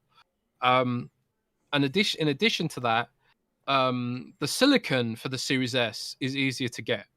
So, there's just a big shortage of the high-end silicon for the PS5 and the Series X right now, which is why it's pretty impressive that Microsoft did manage to top NPD, because not necessarily because they had the stock, not necessarily because it was the most popular, but because they had this strategy of having an easier to manufacture SKU. Maybe did Microsoft have like insider knowledge about the chip shortage or something? I don't know, but alas, it is what it is. Right. We got one here from JD Gamer that says, "What about adaptive capacitive touch on the controller in the form of a pad, or on the control stick like Steam Deck and haptic feedback on a new controller? Best of both worlds type thing." I think I don't know. I have just feeling that haptic feedback is going to happen on the Elite. I don't know. It's just kind of my feeling on it, but we'll just have to wait and see. Hang on. Is this one of these "it's my feeling, guys" thing that is actually something you actually know? No, And you just I don't pretend it know. doesn't? I don't know anything And about like, this. No. oh man, This I was isn't so this smart. isn't I was this so isn't smart. this isn't like Nick tweeting about Dead Space and then both me and you basically saying it's true in the response, like, "Oh, that totally would be cool if Dead Space came back." You know what I mean? Like, that would be amazing. This isn't one of those things. I don't know. Like, I kind of feel like you have the Elite Series 1, you have the Elite Series 2. The Series 2 did some extra things to be able to, like, hey, to sell this, right? And I just kind of feel like if you're going to do Elite Series 3, you need something more. And that something more would potentially be the the haptic feedback and adaptive triggers. And you could even sell the controller for more, too. You know what I mean? Because like when you think about like what could you do for the Elite Series 2, to make a Series 3, like how many new features would you need, right? And I feel like haptic feedback would be like a selling point among whatever quality of life improvements they would use. I don't know. That's just kind of that's why I think it's going to happen, because I think they do want a Series 3. And I think adding one of those things to it would like be the reason, but you never know. You never know, quote unquote. You never know. You never know. Chris R says, "What are your thoughts on the concept for Arcane's new game? I want to be excited, but I feel like there's no oversaturation of that type of game." Yeah. And really quickly, I got to give a shout out to Jeeves Jason for becoming the newest member of the channel. Appreciate that, man. Yeah, so what do you think about Redfall, Jez? I know we talked about it in the podcast, our thing. Like, there do seem to be a lot of Left 4 Dead style games coming out recently, Back 4 Blood and a couple other ones, but they've come out and said this is an Arcane game at its core. It's not strictly a Left 4 Dead style experience. This is like a game that they've been making since 2017. I think calling it like a Left 4 Dead style game is kind of underselling what the game's going to be about. You know what I mean? Yeah, it's hard to say because we know so little about it. Is it actually going to be a Gauntlet style game? Is it going to be more like Deathloop, which is sort of like asynchronous multiplayer, but also an immersive sim? Is it going to have a full campaign? That kind of thing. We don't know enough about the game to really judge it just yet. If I would agree, if your argument was it's like there's too many Left 4 Dead style games, there is, like a Deep Rock Galactic, that dinosaur game, Extinction, whatever, disappeared off a cliff. Back 4 Blood's coming soon. We got like Vermintide and Warhammer Darktide, which recently got delayed too. Yeah, so like there's just tons of games in that sort of Left 4 Dead vein coming out. I think people think that it's a Left 4 Dead game because they showed four dudes and they're fighting like sort of occult entities, but I think Redfall could prove to be something more than just a Left 4 Dead zombie gauntlet sort of game. I certainly hope it is, because you'd have to hope that it would be, because like I agree that there's an oversaturation of that kind of game right now. There's also that Zombie Army game, Zombie Army 4, which I enjoyed, but again, don't have any friends. It seemed like there was no bunch of Left 4 Dead games, and then suddenly there were like a bunch, right? Yeah, it was like, oh, now we're back. I don't know. Yeah, that's the one thing about Redfall. I kind of gave the show like an 8.59. Was like, I wanted to see more of what, and the fact that we're discussing it here and we have people in chat asking about it, I think really underscores maybe how that trailer didn't explain too well what the game's actually going to be like. And that's what you get with the CGI trailer. But maybe that's maybe all they really wanted was to announce the game, give a sense of what it would be like, showcase, the characters and some of their powers, and say like, hey, it's against vampires. But you do have this thing where it's like, oh, it's just a co-op shooter. It's just Left 4 Dead. And I think Arcane's better than that. Like I don't think they're gonna make a Left 4 Dead style game where you're done in 2 hours. So Yeah. that's kind of the problem with CGI trailers. And It can work both ways, right? Like if you oversell what the game is, I really like. I've criticized Microsoft for this before, but I feel like Recall, for example, really oversold what the game would be in the CGI trailer. I think Crackdown probably did as well. mhm. Um, so like, yeah, CGI like looks all cool and stuff, but is the reality gonna meet up to expectations? So I think the fact that they sort of like, it's almost like we don't know what it is could be a good thing. Like it doesn't sort of like, it doesn't overplay anything because we don't know what it is. So I don't know. We just have to wait and see. Yeah. Um, Shout out to Shabs Inevitable for becoming the newest member of the channel. Appreciate the support. Enjoy the channel badges and the emotes we have for the show. Sin Vendetta says, fun fact, I actually service a guy's pool that is an audio engineer at Blizzard, and that's pretty cool. That does sound like give it's me pretty some- cool. Hit up Jez, get him to tell you some secrets. Yeah, do that. Jez. Zero Myth says, in what way does Halo Infinite fall under games as a service? I thought it's just a single player campaign in the multiplayer. So this is the thing about games as a service, is pretty much like, and we have people talking about Redfall, like asking if it's next gen only, and yeah, it was announced as next gen only, Series X and S and PC. So same thing with Starfield, just next gen only. A lot of people don't really understand the full context of games as a service. Like any game that's really updated and gets a lot of DLC or a lot of extra content over the course of time is technically a games as a service. Like Assassin's Creed Odyssey, the Assassin's Creed series is considered a games as a service. So Halo Infinite, that is going to have multiple seasons and there's already talked about having a 10-year lifespan, is a games as a service. They're going to be constantly updating that game, adding new features, so that would fall under live service. You can even say something like Forza Horizon 4. 2 expansions over the course of a couple years, updates all the time. Forza Horizon 4 is a games as a service. It just didn't really have the lifespan, or it wasn't planned to have the lifespan as something like Halo Infinite or Apex Legends or Fortnite. But those type of games are considered games as a service, right, Jez? Yeah, agree. Yeah, I mean, it's maybe fluid. I consider any game that sort of forces you to be online as a game as a service. Maybe that's not fair, but like I didn't like the fact that Outriders, for example, they were saying like, oh, we're not games as a service, we're not games as a service. I feel like that was like to avoid comparisons rather than reality. Because I'm sorry, but if you're forcing me to be online for this game and it's completely based around multiplayer, then isn't that game as a service? I don't know. But they haven't released any DLC for it, so maybe it isn't games as a service. Yet. Yeah, I mean, Stodgy Caesar says Halo multiplayer is games as a service, Assassin's Creed is not. I think Ubisoft considers Assassin's Creed a games as a service, and I've talked to people at Xbox that say Assassin's Creed is games as a service, so I don't know. At least that's kind of what I was told about what a games as a service is. Whittia says iJustine gets Phil on her show twice in a year, but she's iJustine though.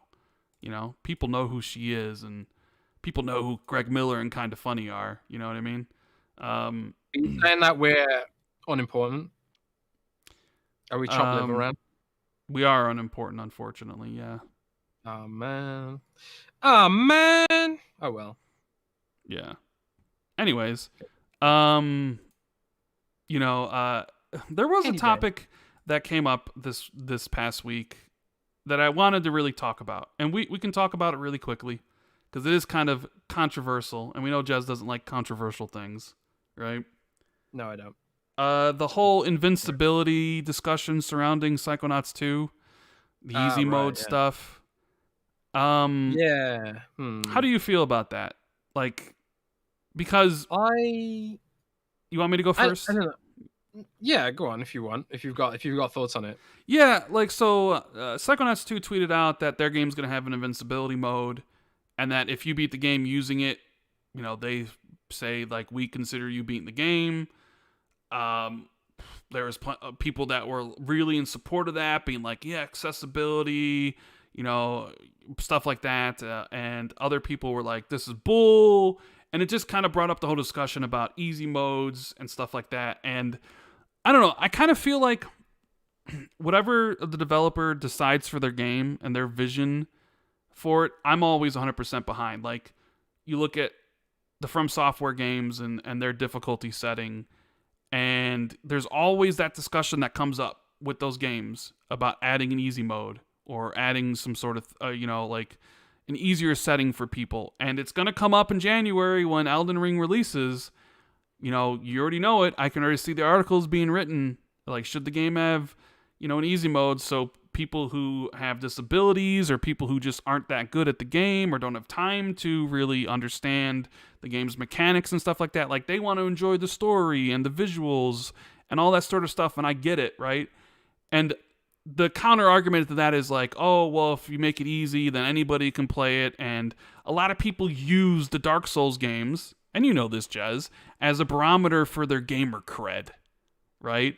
Oh, I beat Dark Souls, or I beat Sekiro. Like, I beat Sekiro, right? One of the harder games I've ever beaten. But you never see me like going out and bragging about it anywhere because it doesn't really mean anything at the end of the day. I don't think I'm better than anybody else. I don't think I'm better than anybody listening. I don't think I'm better than anybody on Twitter. It's like, yeah, I beat Sekiro. It means nothing. But there are plenty of people out there who put their whole kind of personality or whatever, or who they are into this thing of like, it's special because I beat these games, and there are people out there who can't, and it would be ruined somehow if From Software added an easy mode. Like, it wouldn't be special. I think those are what those people are complaining about. But like, I really think like the developer kind of determines like how their game like if Double Fine is saying, hey, you know what, we're adding all these accessibility options, you can play it on easy, it means you still beat the game, you're adding the invincibility mode, like, that's great. Like, that's Double Fine. They want as many people to play their games as certainly possible, and they're going to let people be able to do that. And if you can't do that because you're just not good, well, just turn on invincibility mode and just play through the game and enjoy the story and enjoy the cutscenes. And I have absolutely no problem with that. I really don't like this discussion around an easy mode and invincibility because I don't really think it's a bad thing. You know what I mean? Like, I kind of just feel like let people play the games they want to play in the way they want to play them.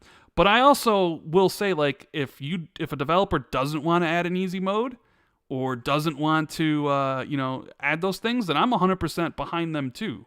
You know what I mean? Like, I recently played Ratchet and Clank, and Ratchet has, like, 6 difficulties, and maybe, like, 5 difficulties, like normal, easy, and then 2 above normal. But then they have a mode where it's like, Ratchet can't die on the easiest difficulty, and it's just for people who want to maybe experience the story, right? And that's great. Insomniac wants to let people, as many people as possible play it.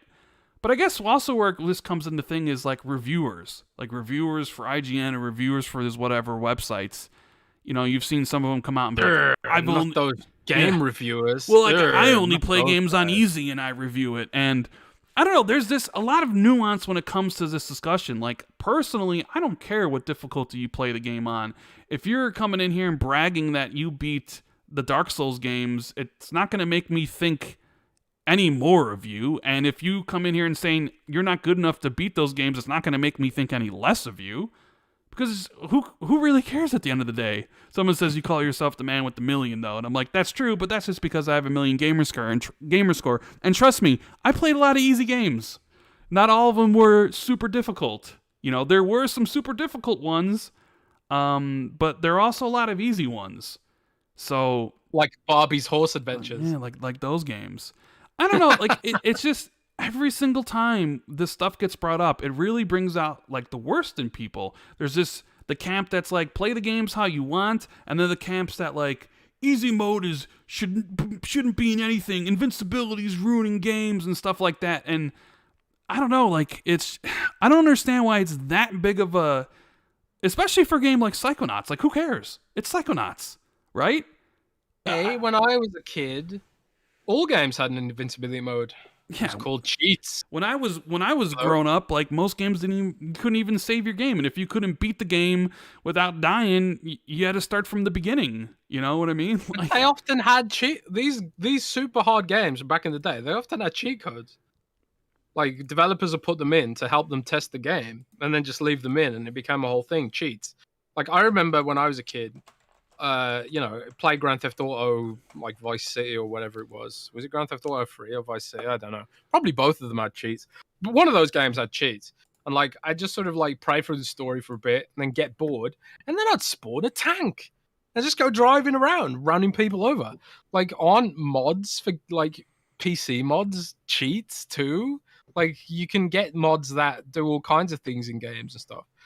I think at the end of the day, it comes back to this fear that gaming is changing in some way that is to the detriment of the people that are enjoying gaming as it is. Like it comes back to like game people saying like Game Pass is going to make everything games a service, or Game Pass is going to do this, or certain blogs tweeting like Xbox hates game preservation, even though Microsoft's done more to game preservation than any other company out there technically. It's this sort of it's this fear of the change, and but the thing is it's not even change. Like invincibility modes have existed in games since I was a wee nipper, knee high to a grasshopper, and I think ultimately I agree with you that it should be up to the dev. I don't think a dev should be bullied if they don't include invincibility mode, if they don't want to include like if they don't want to include these features, or they can't afford to include these features, or stuff like that. I don't think anyone should bully the devs for to affect their vision of what a game should be. But at the same time, I think it's ridiculous to push back on it as well, because it's like at the end of the day, it's an accessibility thing. There are little kids out there who would like to play these games and be a part of the conversation, and there are like situations where certain disabilities can be overcome, but you can't lump all disabilities in with the same brush, because especially when it comes to motor difficulties, there's so many different nuances and different things that can go wrong, and injuries people can have, and stuff like that. You can't like say like, oh well, this guy beat it this guy beat Dark Souls like with a disability, or this guy raids World of Warcraft Mythic difficulty with disabilities or whatever. That's fine, but like what about like little kids and stuff? Like why can't they be part of the conversation? Why can't they join in to the trending game because it doesn't have these features? And I don't think like we should pressure indie devs to implement features to cater to everyone, because again, it's a time thing, and like there are games out there being made by like single people these days, like one or two people, and like I don't think like it's fair to try and twist their arm yeah. on some of this stuff. But big companies like Nintendo or Mhm. Xbox or PlayStation, they can afford to go very hard and deep on all those features, and they should. And I think it's silly to, attack Double Fine for implementing these features in a game which is pretty gonna have a high appeal to kids. So it's just ridiculous, especially with the issue of Psychonauts. If From Software doesn't want to include an easy mode in Dark Souls, then fair enough. But Yeah. don't attack people like Double Fine for implementing an invincibility mode so kids and stuff can get access to their game, because that game has broad appeal. And and I can also see the argument for adding an easy mode to Dark Souls, because at the end of the day, why does someone else's achievement affect yours? It's like you can like you can still do extra hard things. If you want to achieve more and accomplish more in Dark Souls, do a naked run. If it has an easy mode, fine. Do a naked run on hard mode, and you brag about it on Twitch or whatever. There's speed running, you know. I play like Monster Hunter, but I still haven't killed the last boss. I still haven't killed Fatalis because he's bloody hard. And I don't have time to learn every single, you know, animation frame that he does. But I've cleared everything else in the game. And you know, and it pains me, Rand. It pains me that I haven't killed Fatalis. One day I will go back and kill Fatalis. So I do get a sort of rush of like overcoming an extremely difficult boss fight, you know. And I do get that. Like people don't want to lose that feeling of they don't want to lose that feeling. But I think like as long as you're catering to everyone and you do have these hard modes for people who do want to play on extreme difficulty, insane difficulty, then great. But like I think they're sort of like maybe there's some sort of worry that all games will just be easy now or simple or become walking simulators or whatever. But again, that's not the business. The business is appealing to everyone. Yeah. And that means having hard mode for, you know, sweaty people who want to challenge themselves, or ridiculous boss battles like Fatalis, which I can't kill because I'm a noob. Because you're not and I good have to enough. learn. Yeah, because I'm a scrub. But the thing is, when you do overcome, it feels so good. And those challenges are not going to go away. They'll not go away. Like Final Fantasy 14 again is a good example. That Final Fantasy 14 has a difficulty of their raids, which doesn't even give rewards. It's just for bragging rights. It's just to say, yes, I completed this boss on this difficulty mode. You know, that is literally what it's there for. And I think that's fine. But then there's like an easier mode for people who don't want to get all sweaty about it, or people who are like too busy or have kids or, you know, disabilities. And that's great. That's fine. I don't know why it's even a discussion, frankly. But And it always is. It always controversial in is. 2021. Yeah, Flame says, where was this discussion when Ratchet did it?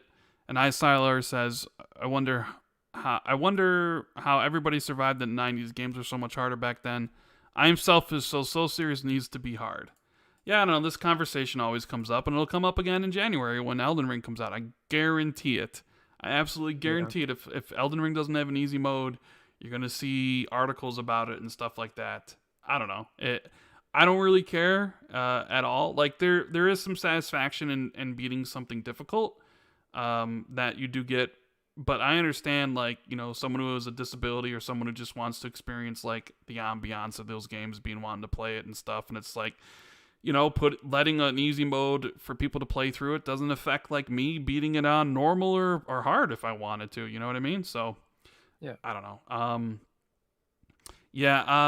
One last thing, Jez, and you can do this really quickly. And if you guys got any questions, you can start thinking about them, put them in chat.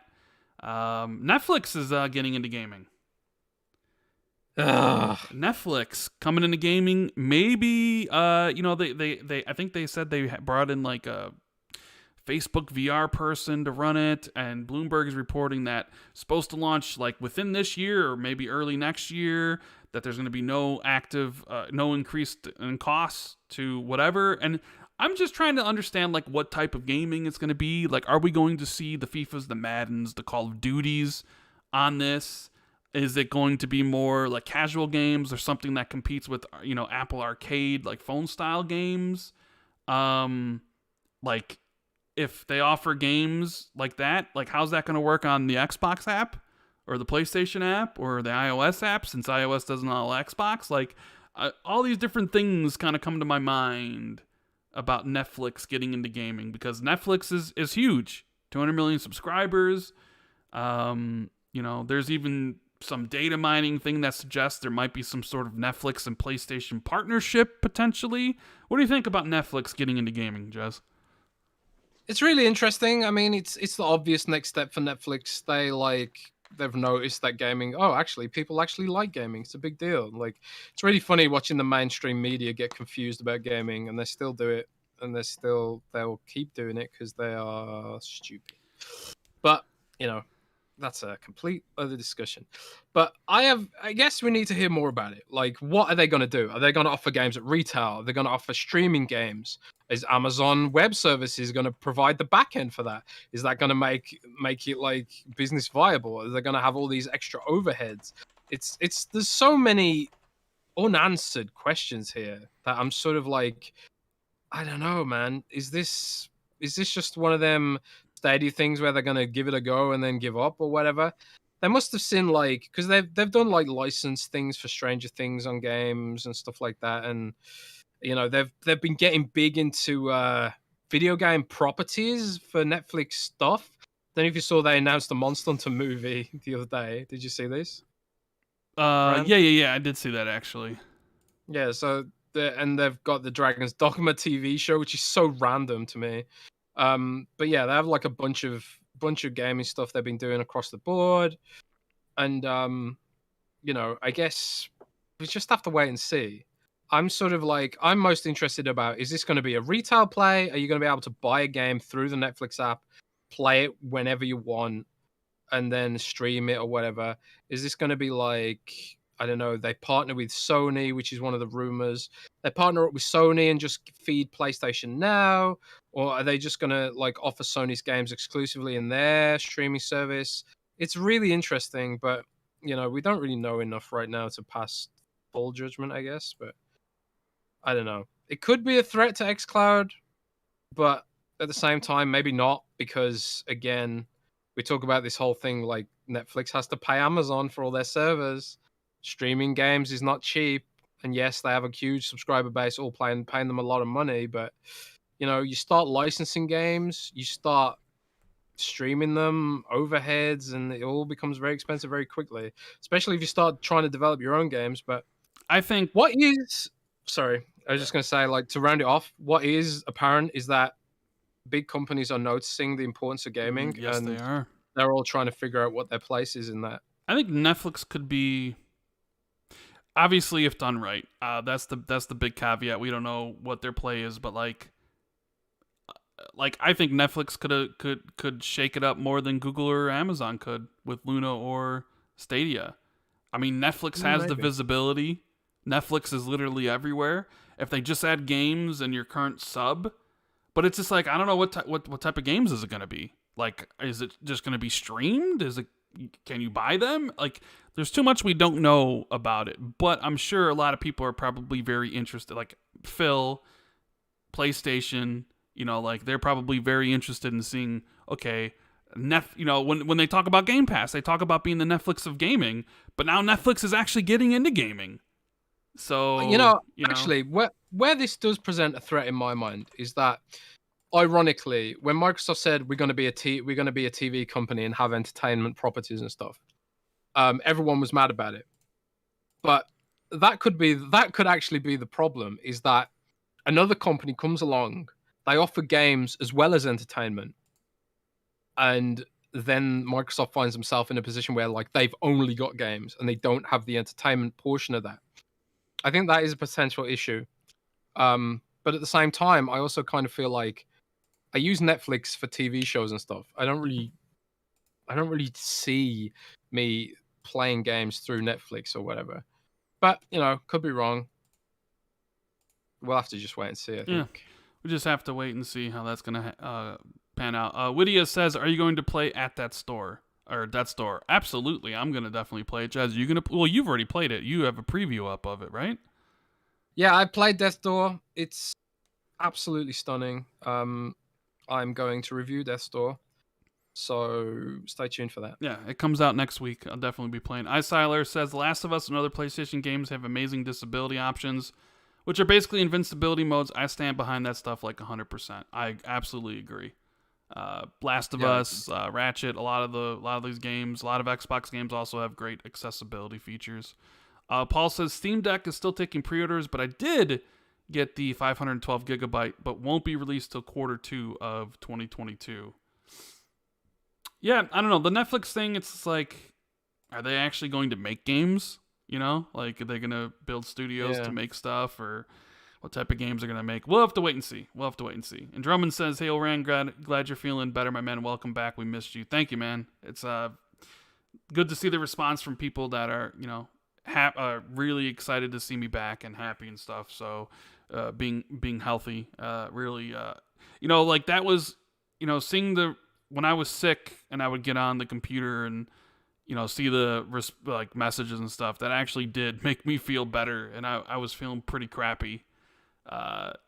Messages mean a lot. Like I always enjoy playing an Xbox and a message pops up, or being like, I love listening to your stuff. Like that really does matter. So if you know have a favorite content creator that you listen to or watch or whatever, just send them a message because I guarantee you they appreciate it immensely. You know, and if you like Jez's articles on Windows Central or his tweets, send Jez one because Jez is amazing. Comment on Windows Central's articles, please. Oh, That you want really helps. comment? You want engagement on that? I want engagement, yeah. Give me those sweet engagement figures. But nah, any like comment you guys drop like always keeps going. Like I swear, in the early days of doing this, I found it really hard to like, cut through all the nastiness and the negativity and stuff like that. And like the people who left nice comments really helped like get through that and stuff. Like and now when someone leaves a nasty comment, I just laugh. It's just funny to me. But back in the day it got pretty tough at times, but all the nice people on the show really, we appreciate you. Thank you so much. And are we gonna take some questions, buddy? Yeah. If you got any questions, make sure you put them in chat. One last one here. Xbox, number one in revenue in for June, had its best month ever of June since 2011. Like, what do you think about that? Like, it definitely is kind of, to me, it seemed that people were enthused about what Xbox had to announce at E3, and they timed a good restock with it. I think the people that think Xbox is going to have a bad generation are going to be in for a rude awakening. I think there's a lot of excitement around Xbox, a ton of excitement around Game Pass, and I do think they're going to sell more consoles, and of course they talk about consoles not really mattering, but I think you're going to see a resurgence from Xbox this gen. I'm not saying they're going to sell the most consoles because I don't think they will. I think PlayStation They didn't even will. sell the most consoles in the 360 then, in the end. Yeah, and the Switch. So, what are your takeaways from Xbox? Basically, selling more than the PlayStation 5 during this recent NPD. I think like it's important to note that there is supply issues, and they are affecting PlayStation probably disproportionately. Because of they don't have a lower end SKU, which makes it harder to get the. They do have a lower end SKU. Same chipset, though, right? They still lower end SKU, still the digital edition at $400, but they also aren't. It's not that though. It's the access to supplies. Like they can't get the chip. But then you can make the argument that PlayStation is not also siphoning off some of their consoles to put into cloud servers for a streaming service like Xbox is. So that is true. That's true, and I think it's a testament to the logistical power of Microsoft. Like they've got the resources, they've got the connections to get those chips for the servers at the same time as also getting them for the consoles, and also having the sort of, I don't know, the precognition to sort of make a SKU that was more accessible for people who maybe couldn't afford the next gen, the full thing. I think that again, it speaks to this idea that Microsoft, like, if Microsoft really was getting out of consoles, why would they make a SKU that targets like other people? Like, why would they try and target as many people as possible with different SKUs and stuff like that? Because they want a varied business model. And if you look at a pie chart which shows like the diversity of Microsoft's business, you'll know that Microsoft's all about that diversity of different business models, different businesses, targeting everyone where they are. And that's just sort of how Microsoft's become like one of the biggest companies on earth again, after like a period of really low share price. Like their share price was flat as hell. Like you could get a Microsoft share for $20 in the Bulma era, and now it's like $200, $250, something crazy. Alas, I digress. It's going to be a good gen for Xbox.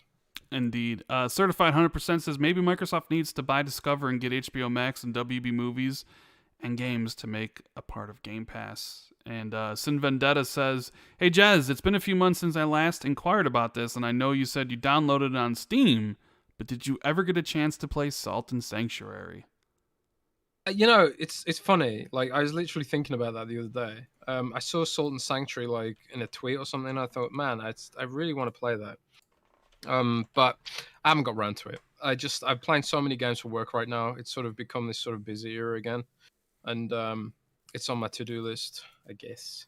There is a lot of games I want to play at the moment, which is also around why I put my Switch into storage. I'm just like, I don't have time to play all the games I want to play on Xbox and PC. Yeah, Like, and you're really disenfranchised with Nintendo right now. yeah, I'm not happy with. I said this like before on the podcast. Like the whole stunt they did with Mario, this sort of fake, the 35th fake, anniversary thing. yeah, like dropping it. The sort of whole fake scarcity thing on digital copy of a game. I thought that was really scummy, and like I just thought, man, it's just Nintendo doesn't really care about its fans. They're just sort of, exploiting them. I just kind of felt like I don't want to be a target for exploitation, which is what Nintendo made me feel like. Maybe that's like a ridiculous hyperbole or whatever, a stupid thing to be upset about. But it was like a bunch of other things. Like I have to pay an extra subscription for a Pokemon Cloud save on Nintendo. Did you know this, Rand? I did Like, not. Oh, actually, yeah, I did know that. I did. Yeah. yeah. So if you want like cloud saves for Pokemon on Nintendo, you have to pay a separate subscription, which is ridiculous. And then like on Xbox, it's just like, oh, cloud saves, yeah, that's standard. It should be standard. And like I just feel like I get so much more out of Xbox and they treat me with more respect than Nintendo do. So I'm just done with Nintendo for now, personally. Yeah. All right, you want to take some questions? Thank you guys for tuning into the show. Me and Jez really appreciate it. If you enjoyed it, hit the like and subscribe button. That notification bell will always let you know through email or notifications when we're live or when I drop a new video. You can always follow me and Jez on Twitter. If you're listening to this later, hopefully Jez will get it up tomorrow on Google Play and iTunes and all those good places. Yeah. So I have to wait for it to I have to wait. I get it up straight away, but I have to wait for like the YouTube to process the whole damn thing. Like Yeah. if you downloaded it and sent it to me, I could get it up quicker, but then you'd have to upload it, and then it'd be like, man, Yeah. it'd be that'd probably take just as long. So whatever. Yeah. We got a question here from the Gamer 396. Jez, since everybody listens to you, do you think you could get Xbox to do a complete overhaul of the Xbox UI and capture system and make the store and settings built and also VR? Wow, that's a lot. That's a big ask. That's a big ask. That's a big ask. I don't think they're going to revamp the UI of the Xbox right now, or the they've only capture just system. done it. They're not going to do anything with the capture system either. I would love for them to do something with the capture system because it's really bad. It's and considering we live in this like social media age of sharing content, the fact that like if I want to make if I just want to make like a montage of clips, like I posted a montage of Chivalry clips the other day. If I want to do that on Xbox, it's a nightmare. I have to upload all the clips to OneDrive and then export them across to like another platform or another program to edit them together. Like, why can't I just do that on my Xbox? Is it so hard? But the thing is, Microsoft's always had this issue. They suck at making video editing stuff. They just suck at it. I don't know why. It's like Microsoft's Achilles heel. Like the whole Photos movie editor thing on Windows 10 sucks too. And you'd think like considering, what they're doing with Windows 11, that actually make some inbox apps that are actually good. But alas. This is one of the issues with Microsoft, I guess. Mm-hmm. Yeah, I don't see them changing the user interface. I mean, they pretty much definitely, with the new gen, they did it for a reason, being the same capture system. I don't see them changing it. They just redid the store, and Phil recently also talked about VR and really how they're not really interested in doing that. So I don't think you'll see that stuff built in VR either. So unfortunate. George says, if Netflix and Sony do partner up, what should Xbox do? This would be a nightmare scenario for Xbox. Only solution is buying Sega or another publisher to take games away from Netflix. I guess it would depend on what sort of partnership it would be. I mean, it could just be a marketing promotion. Like, hey, sign up for Netflix to play games and get a couple months of PlayStation Now. If it's something bigger, like if Sony's partnering up with Netflix and Netflix is going to have PlayStation games that anybody can play, sort of like if Netflix becomes their PlayStation Now, maybe that's a bigger problem for Xbox at that point. I don't know, Jez. How do you think about a Netflix Sony partner up?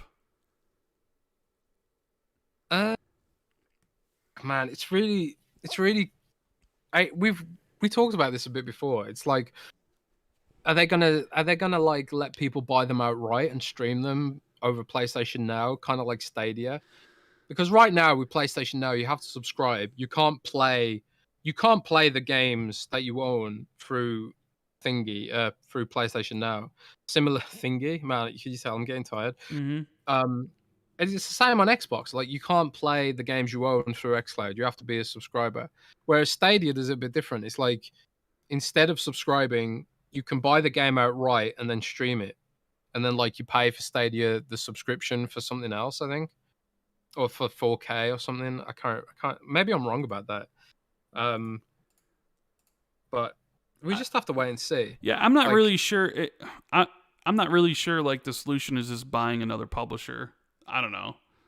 Um, I- and I don't even know if like Sega would be even interested. We'll have to wait and see if there is any sort of partnership. It could just be like Netflix was using, stock photos of like, hey, you can use anybody's controller, and these are the type of games we want on the service, like Ghost of Tsushima. Who knows what it really all means. That's all. Jez, when will Blinks come to Game Pass? Game Pass. Xbox tweeted about it? Question mark. they did tweet about it. They did, didn't they? Yeah, I have no idea. I suppose that goes back to the whole backwards compatibility argument and stuff. We'll just have to wait and see when they bring the backwards compatibility program back. Did you ever play Blinks? I never actually played it. I just troll you about it. Yeah, I've actually never played Blinks, so unfortunate. Yeah, nope, never played it. So I have no idea. Yeah, I have no idea. So when you say that, I'm just like, I've never played it. But Eric wants to know, Jez, how many seasons of Sex and the City do you own, quote unquote? I do actually own what first season of Sex. Yeah, you own Sex and the City as well? I do. It's good, man. It's a good. Does show. this person know you then? Is Eric P somebody that you know in your family? Because he just randomly brings up Sex and the City, and you actually do own seasons of Sex and the City?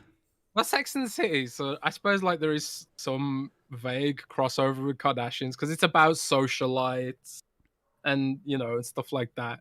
But yeah, I own first season of Sex and the City on Xbox.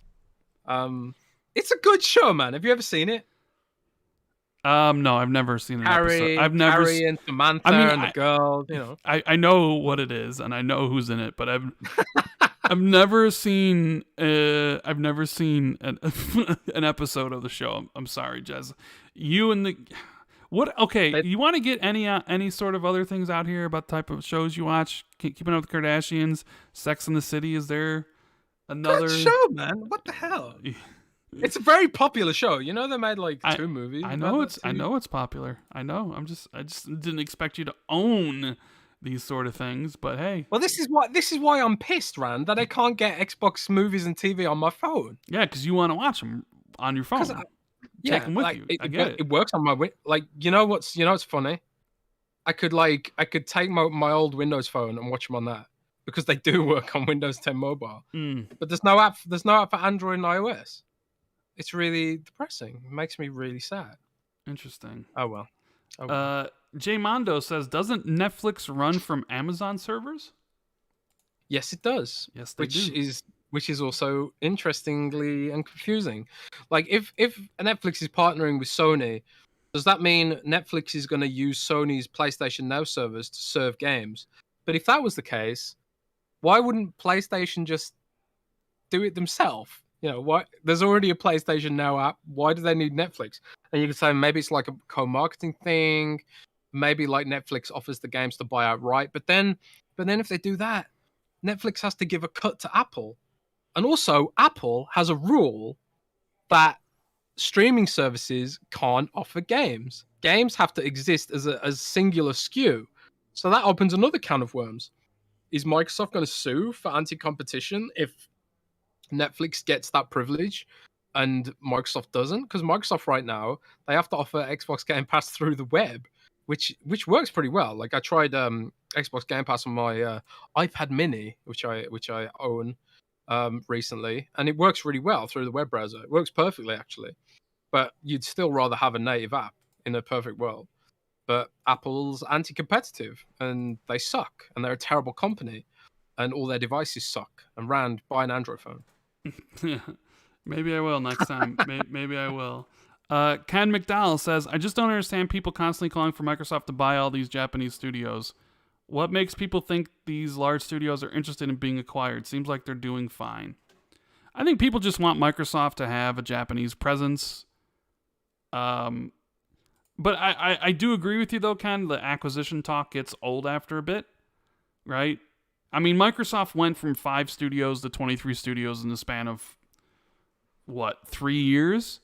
Like, it's just more than we ever dreamed of as Xbox fans. But it certainly seems like it's not enough. People are always looking at, like, the next studios, like what we have right now and what's coming. It doesn't satiate it's always just like we want more and more and more, and I understand that's the case, but like, El Paul asked in chat, like, hey, P3 says studio locations will become important. IOI, Avalanche, Paradox, all have studios in Malmo, Sweden. Like I said, like even when we talked about it earlier, like everybody just assumes, NetherRealm is gonna be sold by Warner Brothers to Xbox, and maybe it will be, but like it's just, I don't know, like because I get messages about it all the time, and it just kind of is just like, number one, I don't know, right? I'll hear rumors, but like I don't know for sure if things are happening. But I don't know, like I kind of feel like sometimes Xbox fans aren't happy with what they got, and they just want more and more, so they can maybe throw it in the face of PlayStation fans as like ammo for the console war. Like when I look at the studios they have, I'm like, this is going to be absolutely ridiculous generation for Xbox with the amount of games they are going to be able to make. But it's like, I only think they should get more because when I look at what they want to do for Game Pass, I think they still need more studios, and I think they definitely need more family friendly studios. So I think when people mention the Japanese stuff, it's just that feeling of Xbox fans wanting more. Wouldn't it be great if we had this Japanese studio or this Japanese studio or Capcom or Sega, and like all these other, like, oh, I own a, like, you know what I mean? Like it just, do you feel like that, Jez? Do you ever get sick of the whole acquisition speculation stuff?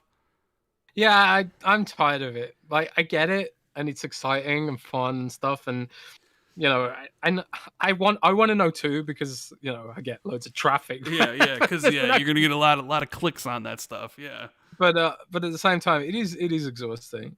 Like and it's probably exhausting for developers and studios and Microsoft too. Like they're probably like, man, like every time, like Warner Brothers are probably rolling their eyes, like, oh my god, like it's if you're part of NetherRealm and you see like some asshole podcaster or blogger claiming that Warner Brothers wants to sell your studio, that's not fun for them to hear either. Alas, 'tis my job. Yeah, it is your job. Z Black Rider says, fancy pants Jez corset. And Chaos Might says, just catching you right now, love the show, keep up the work and hit the like button. Thank you, Chaos, for the support, man. It really does mean a lot when people say they love the show. It's why we do it, right? That's all. Says, hey, Scarlet Nexus was number 6 on the NPD, both Xbox and PlayStation. I thought we didn't support Japanese games. I did see that. And there were people, you remember when the UK, I think you even tweeted about this, Jez, when Scarlet Nexus came out, and in the UK NPD or something, the split was heavily favoring PlayStation, and people were like, oh, nobody bought the game, and then people were like, I didn't buy the game because it wasn't in Game Pass, and is that really gonna affect things or whatever? And then I think you said like the UK physical sales are basically cratered, right? Like nobody buys physical anymore, and UK physical sales are a joke. Like anyone who looks at UK physical sales as an indicator of anything, don't. UK retail is just a joke. Yeah, and then like the whole Game Pass thing, like, well, it wasn't on Game Pass, so whatever, I'm not buying it. Like, I remember you saying something, but like, yeah, here we go, like Scarlet Nexus, new IP, number 6 on PlayStation, number 6 on Xbox. People still buy games. It was proven with Outriders, it was proven with MLB The Show. There's tons of developers that have talked about like how their game being on Game Pass led to extra sales and stuff. Maybe that doesn't necessarily mean for every single game on the service, but Yeah. I don't know, man. Like, I feel, once again, I sort of feel like this is just like fear mongering.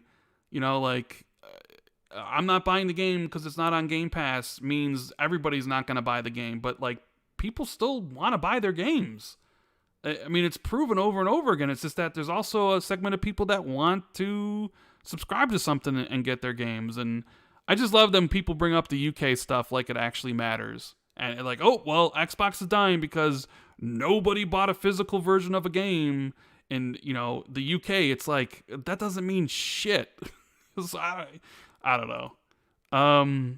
Cal S says, in my opinion, Tango is the key for Xbox getting more Japanese games. Grow the studio, make multiple teams, and make multiple games. Tango's going to be interesting for them. Ghostwire Tokyo was just delayed to 2022, which we kind of knew was happening. So it won't be 2023 till that game comes to Xbox. Jeff Grubb is saying that like Hideo Kojima might be Xbox's way of trying to get more Japanese support because he is such a huge figure in that community. So we'll just have to wait and see on that, on how that all stuff plays out. Yeah. Sparhawk says, Raph Junkins announced today that we'll be getting a Wheel of Time trailer by the end of the summer. Awesome. Cannot wait to see the first trailer from them. What else we got here? That's all says people won't be satisfied with acquisitions until a first party game launches every month. Maybe that's true. Maybe there's still a little bit of like Xbox hasn't really hit their stride yet. So what is there really to talk about besides acquisitions? But like once kind of it all starts falling together where there's a game all the time, then maybe people start focusing on it less. I know it can be exciting like Jess says, but the constant sort of like demand, and I don't know, it's just like it'll happen when it happens, man. They've talked about it. They're basically saying it's going to happen. It's just a matter of time. And Flame says, Jez, delete that GIF you just posted. Go and have a look. Oh, Go and have a look what I just posted on Twitter, Rand. All right, let me have a look. I was making this for the last 20 minutes while we were podcasting. Xbox should bring Hellmane's mayonnaise to game. Jesus, Jez. Why would you do this? I don't know. That was actually pretty complicated because I had to cut out the console, make a background and foreground so the mayonnaise would appear, on top. You know what I mean? It was actually pretty complicated to make. Yeah. But it's very important. It's very important. Yeah, very, very important. So I think what else? What else? Any little small things here? You see Ubisoft delayed Rainbow Six. They did?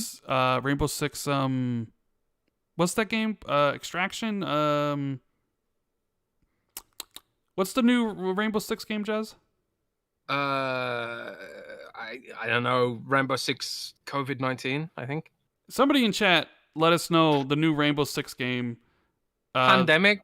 Was it called Rainbow Six Parasite or something? Or it was the co-op?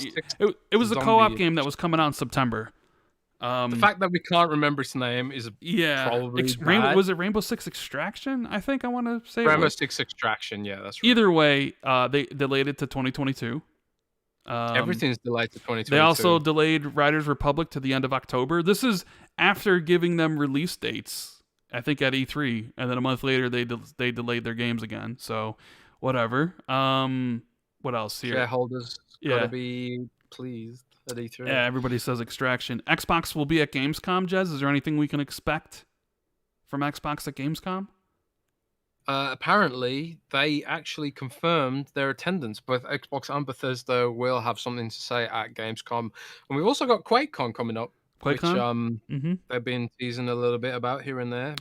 Old Bethesda. And you think we'll see new trailers for things, gameplay? Like, what do you think I hope we'll so. see at the like? A trailer for Avowed. Like it does seem like they held Hmm. some stuff back. Maybe for the VGAs. Well, I do kind of feel like because we've moved to a sort of digital marketing world and everything, E3 isn't as important as it used to be, at least this side of the pandemic. Um, uh, I've noticed that like a lot of preview events have happened in the last week or two, which kind of says to me like these preview events probably would have happened at E3, but they spent a little bit extra time to polish them up and maybe give them their own breathing space and stuff. So it's with that in mind, you have to sort of wonder like because I've heard that Microsoft's also going to be at the Game Awards. I've mm-hmm. heard that Microsoft's also going to be at the Tokyo Game Show. Mm. So like how much stuff do they have to show realistically? Probably quite a lot. They do have a lot of studios right now. So I don't know. I wouldn't Yeah. expect it to be as blockbuster as E3 was this year, No, but I don't expect that, but I do wonder what announcements will be. And the final thing before we get out of here, Cyberpunk came back to PSN, PlayStation Network, and was the best-selling digital game on PlayStation for the month of June. What do you think about that?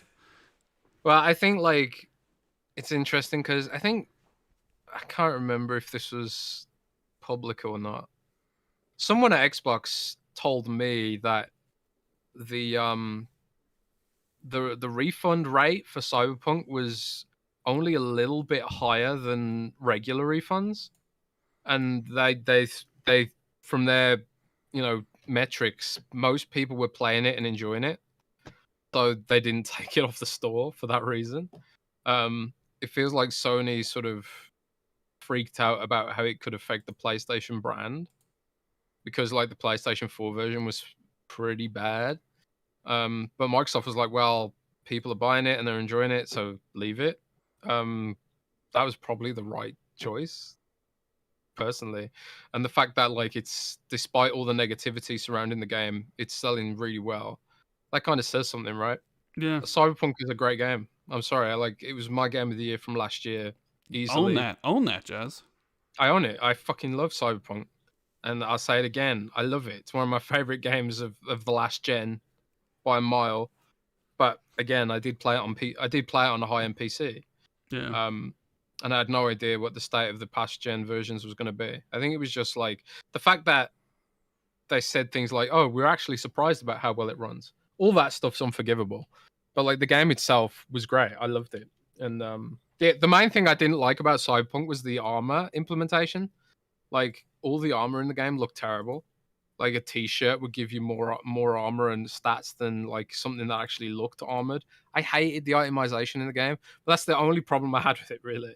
And the fact there was no stealth kills with the katana, that also annoyed me. But that's it. Like I love the game. So and it's not cool to love it, but I don't care. I don't care. I mean, I'm like Joker. I'm still I'm probably, tired of pretending it. I'm tired of pretending it's not. I'll try it out when it gets the official next gen patch for the Series X. So, the next gen game. Yeah. Oh, and there was a Forza Horizon 5 news. Like they showed off some of the audio stuff as well. Yeah, I did see that. God, Forza Every Horizon, screenshot I see that. dude, Looks Forza incredible. Horizon 5 looks incredible, doesn't it? Like, oh man, I cannot wait to play Forza Horizon 5 in November. And Aquaman says, is Final Fantasy Remake and Persona 5 coming to Xbox? Good question. I do think Persona 5's coming to Xbox at some point. Not this year. Maybe we see the announcement for it next year. Final Fantasy's Remake, though. This is interesting because it seems that Sony extended the exclusivity agreement. Yeah. I could Does seem like that. I do think Final Fantasy Remake will come to Xbox. But the problem with that is when Final Fantasy VII Remake 2 comes out, or what are they going to call the next one, Jez? Final Fantasy VII 2 Remake or Final Fantasy VII Remake whatever the sequel. The sequel. I'm not going to guarantee I should say guarantee, but like I just have this feeling that the sequel to the remake or the second part is going to be exclusive to PlayStation. Yeah, probably. I think Sony's kind of they did this with Destiny. They wanted PlayStation to be seen as the home of Destiny, And they're doing it with Final Fantasy now. They want PlayStation to be seen as the home of Final Fantasy. Final Fantasy 16 exclusivity, blah, blah, blah, blah, blah. And presumably, they're paying a lot of money for that. I hope they're paying a lot of money for that. Because if they're not, Microsoft has screwed up in some way. But it's business, you know. What can you do about it? It is business. If you want. But the good thing is, get it on PC, baby. Eventually, yeah. At least, you know, maybe not like day one, but yeah. But shout out to Sean Labria, see him in chat. What's up, Sean? Hope you had a good vacation, man. But you know what? I think that's gonna be it for the show. It went longer than I thought. Great show. Make sure everybody goes and likes Jez's mayonnaise tweet. You know, so we can get sponsored by Hellman's, right, Jez? Yeah, hell yeah. Xbox 2 sponsored by Hellman's.